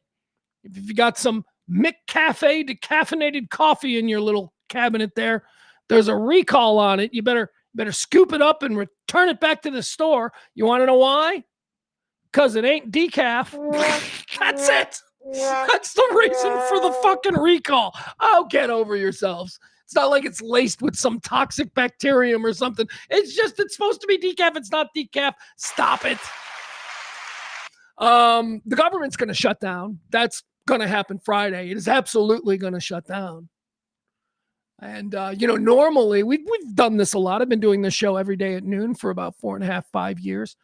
And we've gone through this. It's the old kick the can game, right? Well, we're going to just fix the budget for the next 6 months, and then we'll have to redo it again. And then, that's the way that the government has been saved from shutdowns. We did have a shutdown last time, though. Remember, shut down for like a long time. It couldn't go to Yellowstone. If you wanted to go to like a national park, couldn't do that. Government shutdown that we just came through was a couple of weeks, I think. Couple of weeks long. The government shutdown we just came through there in the fall didn't fucking affect me at all. Not at all. I don't know. I still turned my lights on and it worked. I still got gas in my car. I still came in here and did the government shut. So you know what? Fuck it. Shut it down. Let's see what happens. That's what's going to happen. The government is going to shut down. There's not going to be one Democrat who's maybe Fetterman, this fucking clown, Senator Schreck probably. There isn't going to be one Democrat that is going to support this current budget with the funding for ICE in it. Not after the Peretti thing, not after, the good thing. No, they aren't going to get it. They're going to have to strip this added funding for ICE, which is in this budget, which they agreed, okay, fine, like 9 weeks ago. Nope, that's going to have to go. Sorry. That's the punishment. That is the only power that the government not the government, that we the people actually have at this point. We can pressure our Democratic representatives to say absolutely not. We are not negotiating on this budget. We will shut this motherfucking government down for 9 months. We will force your hand. You won't be able to go to fucking Mount Shasta for years. Because that's where we are. Shut it down. They either stop this shit with dropping federal shock troops into our communities around the country, or we shut the motherfucking government down because these guys aren't going to get paid. Don't pay them. Let's see if they stick around that funky ass Minneapolis hotel. They'll be in their pickup trucks and heading back to Alabama as soon as their first fucking paycheck doesn't go through. There we go. That's where we are. How about we add to that? What power do we, the people, actually have? Well, what we can do is we can just not buy something for a day. Let's do that, everybody. Did you see my tweet on X? We're going to spend a day and we're not going to spend any money. Yeah. Woo! Fuck you. Don't spend any money for a month. Not a day, a fucking month. That's what we need in this country. The people, we the people, have no power other than our ability to tank the fucking economy and put pressure on the rich people. It's the only way the rich people will react is if we put pressure on them, if they start losing, if they start looking at their stock portfolios and it's just crashing, because we ain't going to McDonald's anymore. Because we're buying food at the grocery store once a month, and then we're going to live on that. Is it sacrifice? Fuck yeah, it's sacrifice. But if you want to sit there and clutch your pearls and talk about how you're powerless and then be presented with an option where you can show some power and you're like, no, that's too hard, fuck you. Fuck you. National general strike is where we are heading. No less an authority on this, somebody that I have a lot of respect for. This is a smart man. Want to play for you what he has to say. This is Professor Scott Galloway. Oh, I know. Oh, Pugs, he sometimes says things that are, Trump would like. Oh, Pugs, he sometimes says things that are lefty. Yeah, he's a normal person. He's pretty much in the middle. And he's really fucking smart, which is why I feel good being kind of in the same area that Professor Scott Galloway is. Let's listen to what he says about what we the people can actually do. Let's listen. I'm spending a lot of time. Sorry, hold on. Got to share it. I call him normal Scott Adams because he kind of looks like Scott Adams, but Scott Adams is evil and dead. So this is Scott Galloway. Here we go. Something I'm spending a lot of time thinking about and trying to get some politicians on board with and some public figures is the following. If you want to look at the fastest political movement in history, it was actually about exactly 6 years ago. And that was 2020, when the GDP went down 31% because of COVID. We had the greatest political movement in history in terms of actual move to action. And my fear is that every few years we protest, we make signs, we chant, we gather. It feels good. It looks great on CNN. And then nothing happens. If you want to understand real power and the difference between being right and being effective, stop watching protests and start watching gross domestic product, specifically GDP. Trump does not respond to outrage. He responds to markets. And that's not cynicism. It's mechanics. I'm not talking about a labor strike. This isn't unions, picket lines, or collective bargaining. I'm talking about something quieter, far more unsettling to the system, and that is an economic strike. A short-term coordinated withdrawal from spending and maybe work. No marching, no slogans, just less. And well, something we that. forget. They did that in Minnesota. They had a day, the businesses closed. It can't be a day. A day is annoyance. It needs to be a week or a month, and it needs to be national. The U.S. economy is $27 trillion. That's $74 billion a day. And here's our power, Kara. Our economy is 70% consumer-driven. Consumers actually have more power, not in signs or in guns or even in their vote right now. They have it in the power of the purse. In that a very small change in behavior could have an enormous effect.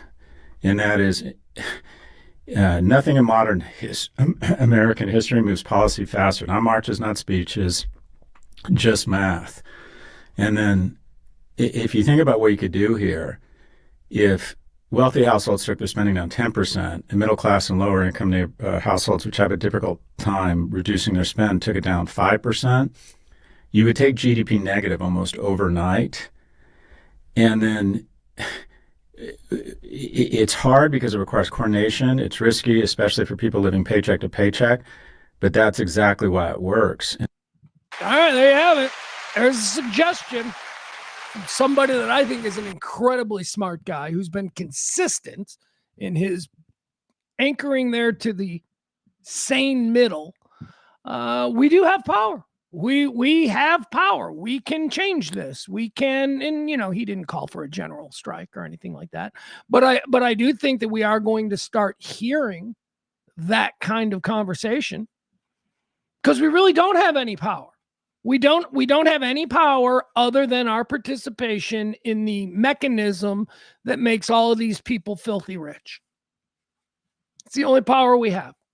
We can step away from that for a period of time. And again, not this Wednesday. Nobody go to Starbucks. We'll show them. Not that bullshit.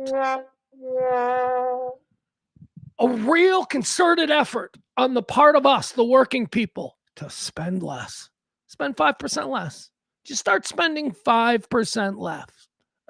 I mean, he was a pie in the sky idea. If everybody spent 5% less, well, everybody isn't going to spend 5% less. So some of us are going to have to spend like 50% less. Some of us are going to have to, instead of buying beef, we're going to have to buy ramen. But we do have power. We do have power. We have economic power collectively. But it doesn't matter because you don't like the people you're collected with. You don't. You're just going to be like, oh, suddenly I'm creating change, but the people I'm creating change with, I don't like them. That person has blue hair and a nose ring. No, because everybody wants to be with the rich folks. Everybody wants to be like Mansion in the Hill syndrome. That's what they call it. The Mansion in the Hill syndrome. It's why the working class turns on their own. Mansion in the Hill is, it's a line from, is it a Springsteen song? I think it is a Springsteen song.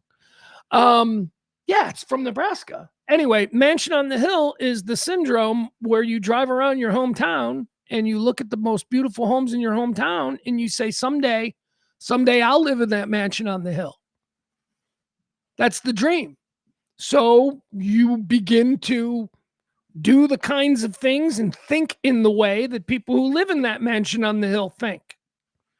Because you're not who you are. You're not the guy from the neighborhood. No, you're better than them. You're going to be like the guy in the mansion on the hill. We got to stop this shit, folks. We got to stop it. Everybody's trying to get out of their community. Oh, I was born in this fucking rat hole town and I couldn't wait to get out. Fucking stay in your community. Make your money there. Become the king of your community. But no, we vote against our best interests. Have been doing that for years. I mean, that's been pointed out for years. And we vote against our best interests because we're told by people who are paid a great deal of money to convince us to vote against our best interests. And they're entertaining and they're on Fox News at night and now they're doing podcasts. Speaking of these people, I want to close with this today. We're going to watch this. This is a long video and whatever, you can bail out if you want. But I did think this was a very funny video, and I don't know who this person is. Apparently, this person's name is, let me see, I'll give you their name because they're very funny. And it's something that resonates with JP Sears. Look, I don't know if JP Sears is a comedian or what, but this is very funny. This is a video that he made, and it's titled, hold on, it's titled, What? Hold on, wait, what is this titled? Anyway, the hell of being a conservative podcast host. This is the current hell of being a conservative MAGA podcast host. We talked about Theo Vaughn and Joe Rogan. Talked about how a lot of these people are changing now suddenly. So let's watch this. I thought this was funny. Again, this is titled The Hell of Being a MAGA Podcast Host.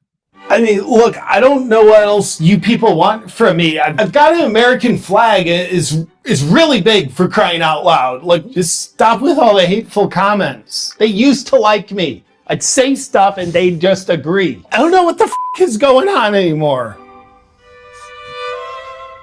Hold on, I just need to check my tweet, make sure I got mad at the right people. This, comments, shit. Got it wrong again. Tell me what you think of this tweet. I'm all for ICE doing their job. This is what I voted for. No, that's too strong. No, what about we need border security, but this isn't the right way to do it? No, I mean, that's too weak. Okay, I think I got it. ICE was wrong. 3 shots to the face was too many. 1, maybe 2 would have been enough. No, I mean, I don't care either way. It's just, what's the position on this for us? It's hard making conservative content now. Everything you say, there's going to be a rageful mob attacking you. What, the libs? No, the conservatives. It's very stressful. Liberals have been leaving us alone, though. Hey, where do we stand on this take over Greenland thing? It's a wild claim. Candace says she doesn't know. But she knows. What do you think that means? I catch hell for every piece of content I make. Like, there's no winning positions you can take with these people. my people, whatever they are. Okay, I think this will be a safe tweet. We should bomb Iran because the regime kills protesters. Okay, that's wrong. Delete that. We should not bomb Iran because Israel wants us to. Okay, also wrong. We should not bomb Italy? Should be a safer take. I never thought I'd live in a time where Trump supporters would hate you for supporting Trump. Well, they do. A lot of the time. Dude, Dan Bongino's coming back on air. Oh, we hate Dan Bongino now? Is Erica Kirk a CIA asset? I don't know. But Candace said that Charlie came to her in a dream and told her, and I thought it was a credible source. Kind of a direct quote. Your nuanced position on Israel should come down to, do you hate Tucker Carlson or do you hate Ben Shapiro? I call upon all nations to stop these terrorist jokes. Now what's the drive? Either way, you're not really going to win, but just pick how you feel about Israel. Let me try this. America first, Israel second. No. Israel 11th. Or America first and Israel is also America. I just don't think you can win on this one, or any of them. All right, let me get this right. So if I support TPUSA, I'm potentially supporting the group that had Charlie killed.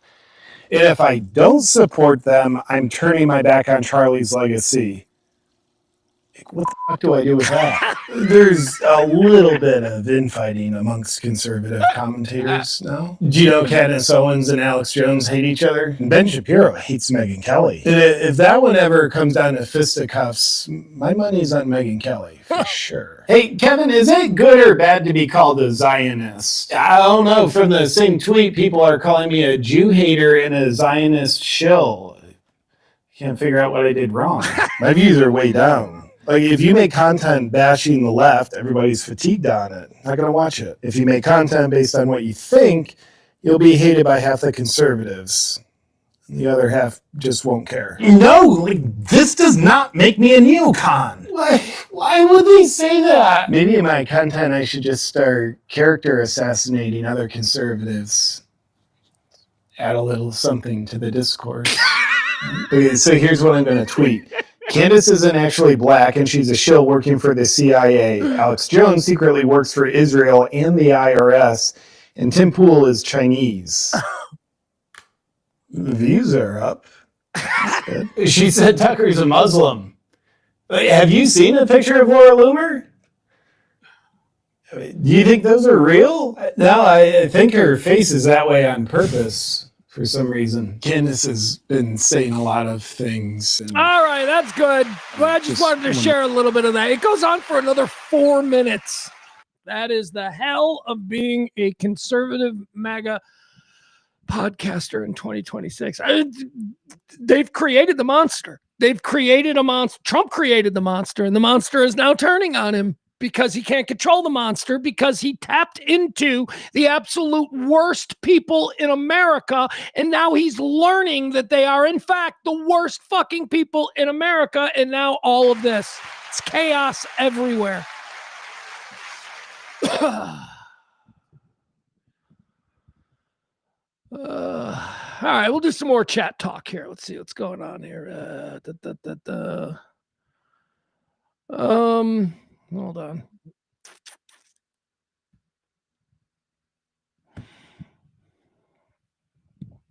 The working class didn't just vote against their own interests; they worshipped the billionaires robbing them. Yes, I agree with you completely. That is the mansion, but why? Because of the mansion in the hill syndrome. Because we are aspirational by nature and we see something better than us and we want to be that. And the way to be that is to start relating to them, to start thinking like them, so that when our time comes, when we get the tap and we get invited to the country club, we'll know how to talk. So we become that. And we look at the people who are just like us, the people who are around us, where we are. We hate being here. We have dreams of being here, but we're down here. And while we're here, we fucking hate all the people that are around us because look at them. They're poor and they don't have the aspirations that I have. That's how it works. That's why you vote against your own interests. because you don't think you're going to have these interests for very long. Yes, right now, my children, I'm struggling here, and my children could use free lunches, but you know what? The fucking libs, and one day, so you support people who are against the things that benefit you, because you're not always going to be here. Hell, your kid can skip a couple of lunch to own the libs. That's what happens. You don't look at the real situation. You defend the 1%ers. You defend the Elon Musks. You know how many fucking Elon Musk fanboys there are out there? It is so gross. You're such a dork. I mean, you're worshiping a guy for no reason other than he's got a lot of money. That's what you love about him. He's not handsome. He's not charming. He's not funny. He's not witty. He's not cool. He's like the worst. And you people are like, but he's got a lot of money, so I'm an Elon Musk fanboy. Holy fuck. Can you imagine if he's the father of Mars? Can you imagine how shitty Mars is going to be? My God. All right, let's keep going here. What else do we have? Anything else? Anything else? Chat room. Let's see. Chat room. What's the chat room saying?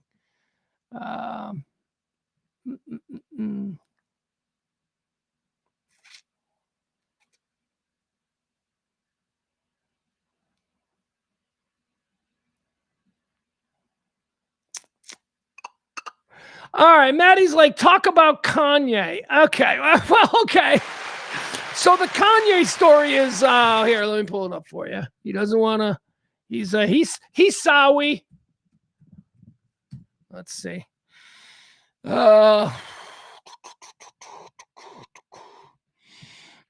He's apologizing for all the anti-Semitic stuff. Here we go. Let's go to People Magazine because this is the level of story that they excel at. People Magazine says Kanye West is acknowledging anti-Semitic comments tarnished his family bonds and lifelong friendships. West's ex, Kim Kardashian, previously said she was pretty tested by the disgraced rapper and businessman's behavior. Well, you were married to him. Well, look, okay.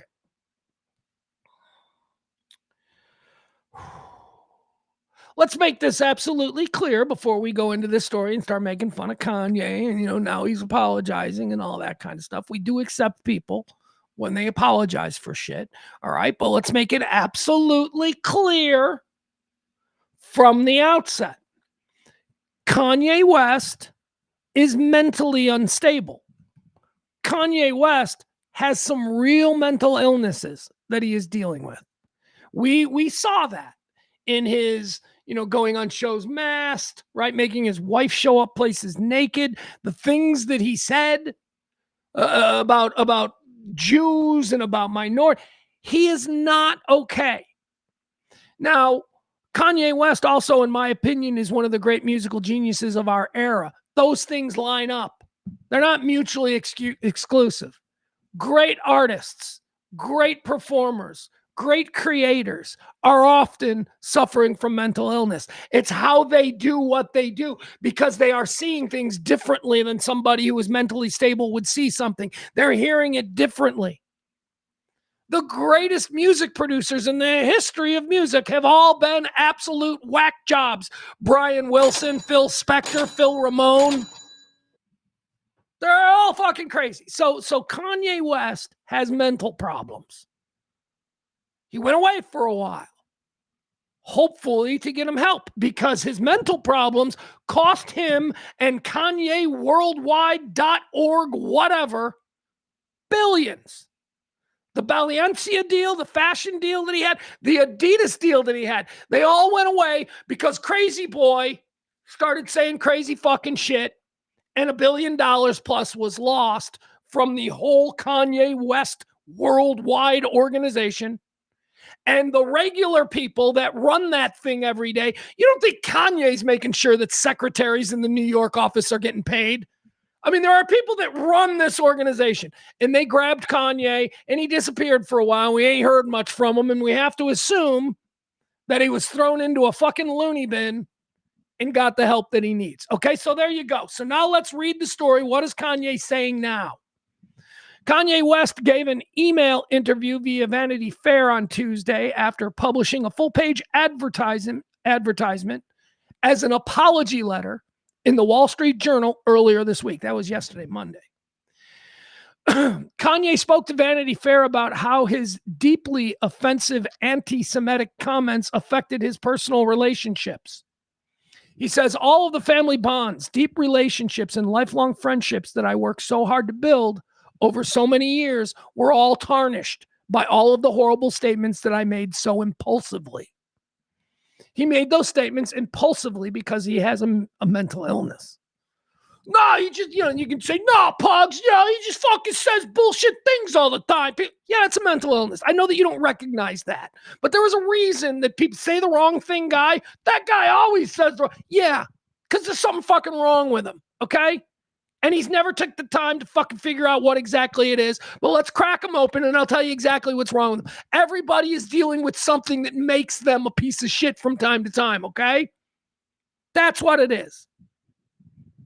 He spoke to Vanity Fair about how his deeply offensive anti-Semitic comments affected his personal relationships. Kanye is speaking about how his deeply offensive anti-Semitic comments affected his personal relationships.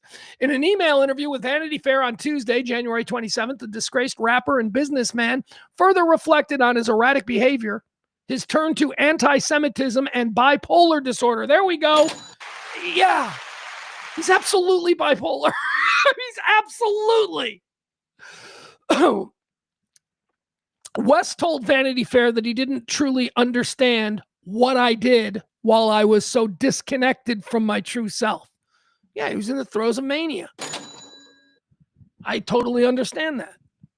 But for the grace of God, man, we've all got our things. We've all got our things. Most of you are undiagnosed, but we've all got our things. And they're responsible for some of the worst decisions we've ever made in our life. They're responsible for some of the worst things that we've ever said to people that we love in our lives. We've all got our things.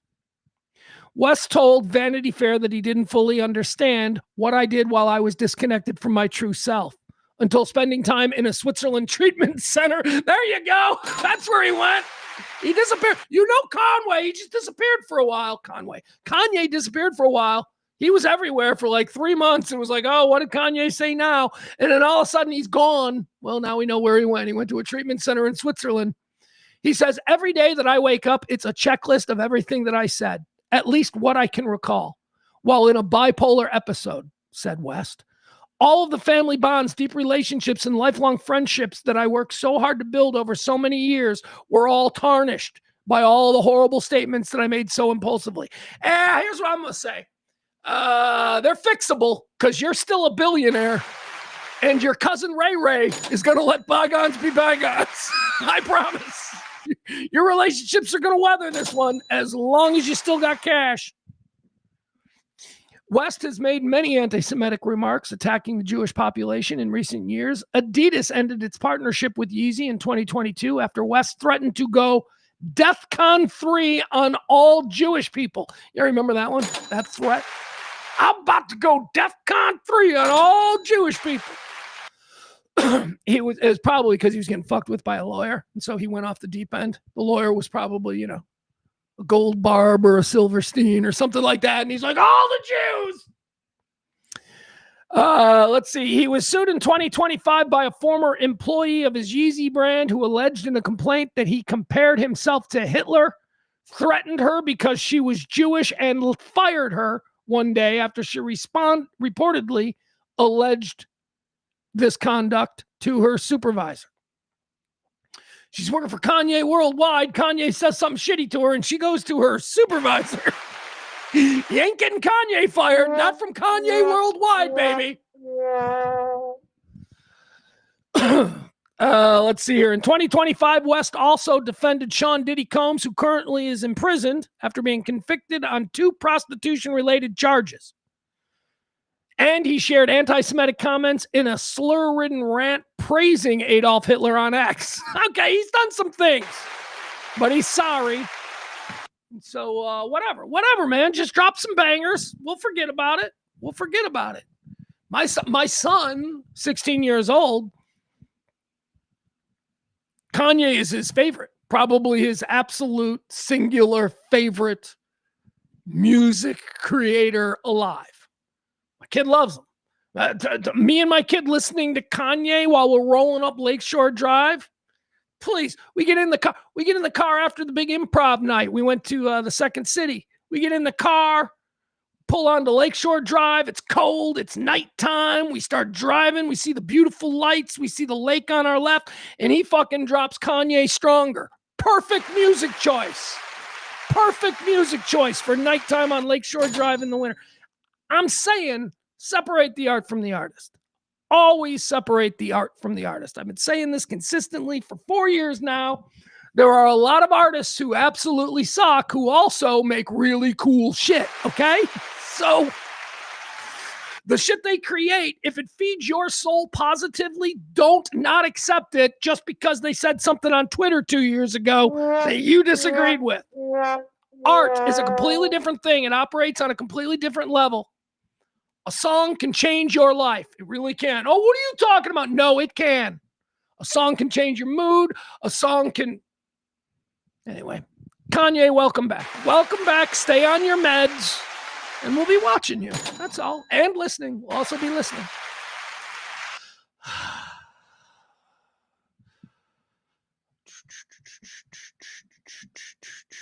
I love the new posts from new people. I'm not asking for sympathy or a free pass, though I aspire to earn your forgiveness. I write today simply to ask for your patience and understanding as I find my way home.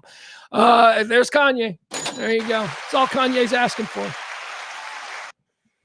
Whew. All right, you guys happy? There you go. I did the Kanye story. Let me see if there's anything else.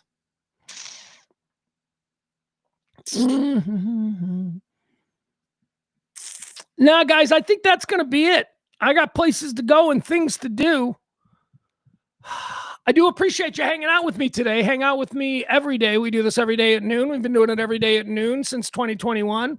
I always like to say that because I don't want somebody going, all right, I'll check you out. And then, it turns out it's another one of these sketchy shows that doesn't air all the time. There's no consistency to it. We've been consistently doing this kind of opposition talk radio for 5 years now. That's right. We're 5 years. We're 5 years in. It's going to be 5 years, 4.5. We're close.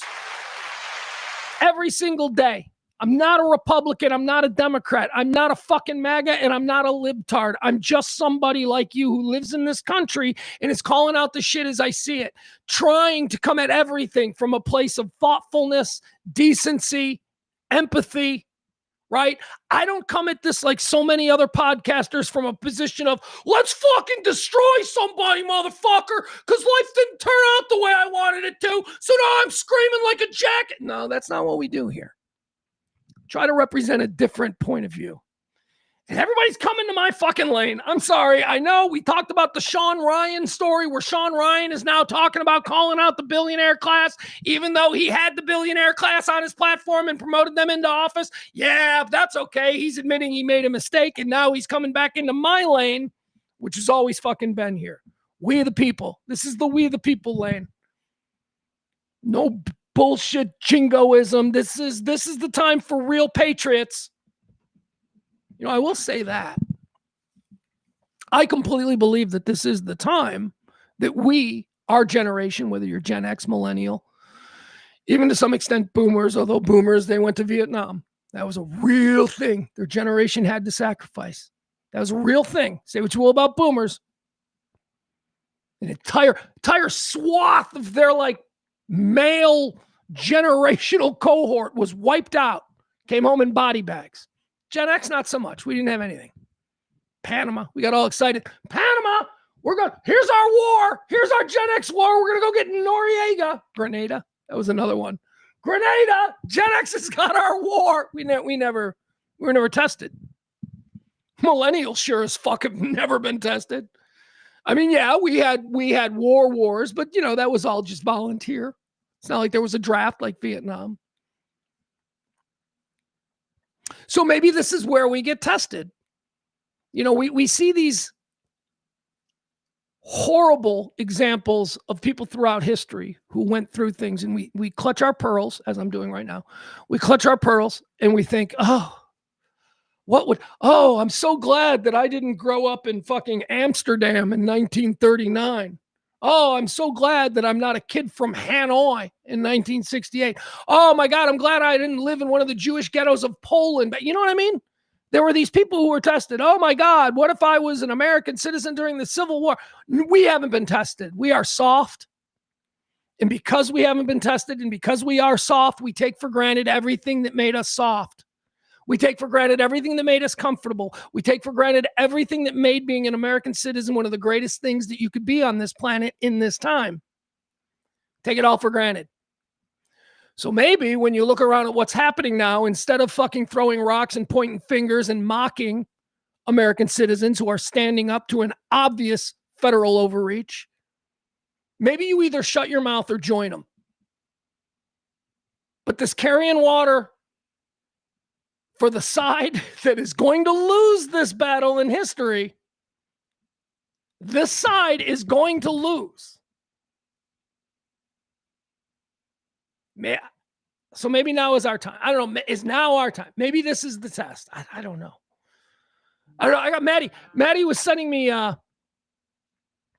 Maddie was sending me texts like a couple of weeks ago, last week. She's like, look, let's go. I'll pick you up. We'll go. We'll do shows live from Minneapolis. And I'm like, nah. I go, no, that's not my role. I don't know what my role is. I guess my role is a middle-aged, overweight, poor health, white dude is to just state every day at noon that I am not like what you think. You look at a middle-aged white dude and you probably think I am not that. And more of us have to say we are not that. We, middle-aged white men, have been branded in this country as a certain way.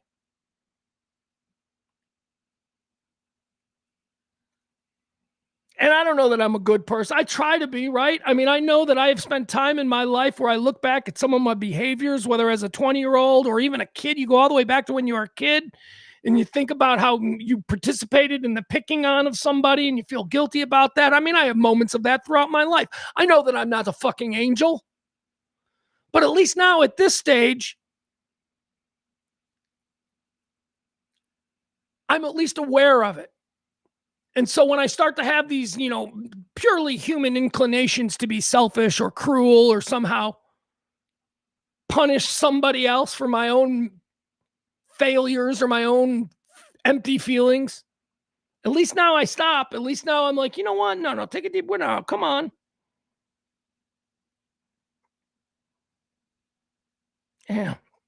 Anyway. Doesn't matter what you were 6 months ago. Doesn't matter what you were a year ago. The time is now to decide, are you a good person or a bad person, is my point. And that's what it is. It's not about a good American or a bad American. Are you a good person or are you a bad person? Those are the choices. Think about it, and we'll get back tomorrow. Once again, I'd like to say thank you to our executive producer of today's show. Once again, it's Peter the Great. He is our executive producer. If you would like to be tomorrow's executive producer, please drop a little something in either the Venmo or the Cash App, and we will be back tomorrow. All right, I got to run. I got stuff I got to do. I love you guys. But just remember, it's so easy for us to be a jerk off. It is so easy for us to be short-fused and angry and bitter and see everything as a challenge to who we are. It's much harder to just laugh and go, whatever. Don't be triggered by social media posts. Barney, I was so disappointed in some of the things that I saw Barney forward. I'm like, why are you fucking engaging in this? You're better than this. Sorry, Barney's taking a beating today, and that's unfair. I love you guys. We'll see you back here tomorrow at noon. Tell your friends. Tomorrow's Bring a Friend Day. Let's call it that. It's Bring a Friend Day in the chat room. We'll see you back tomorrow.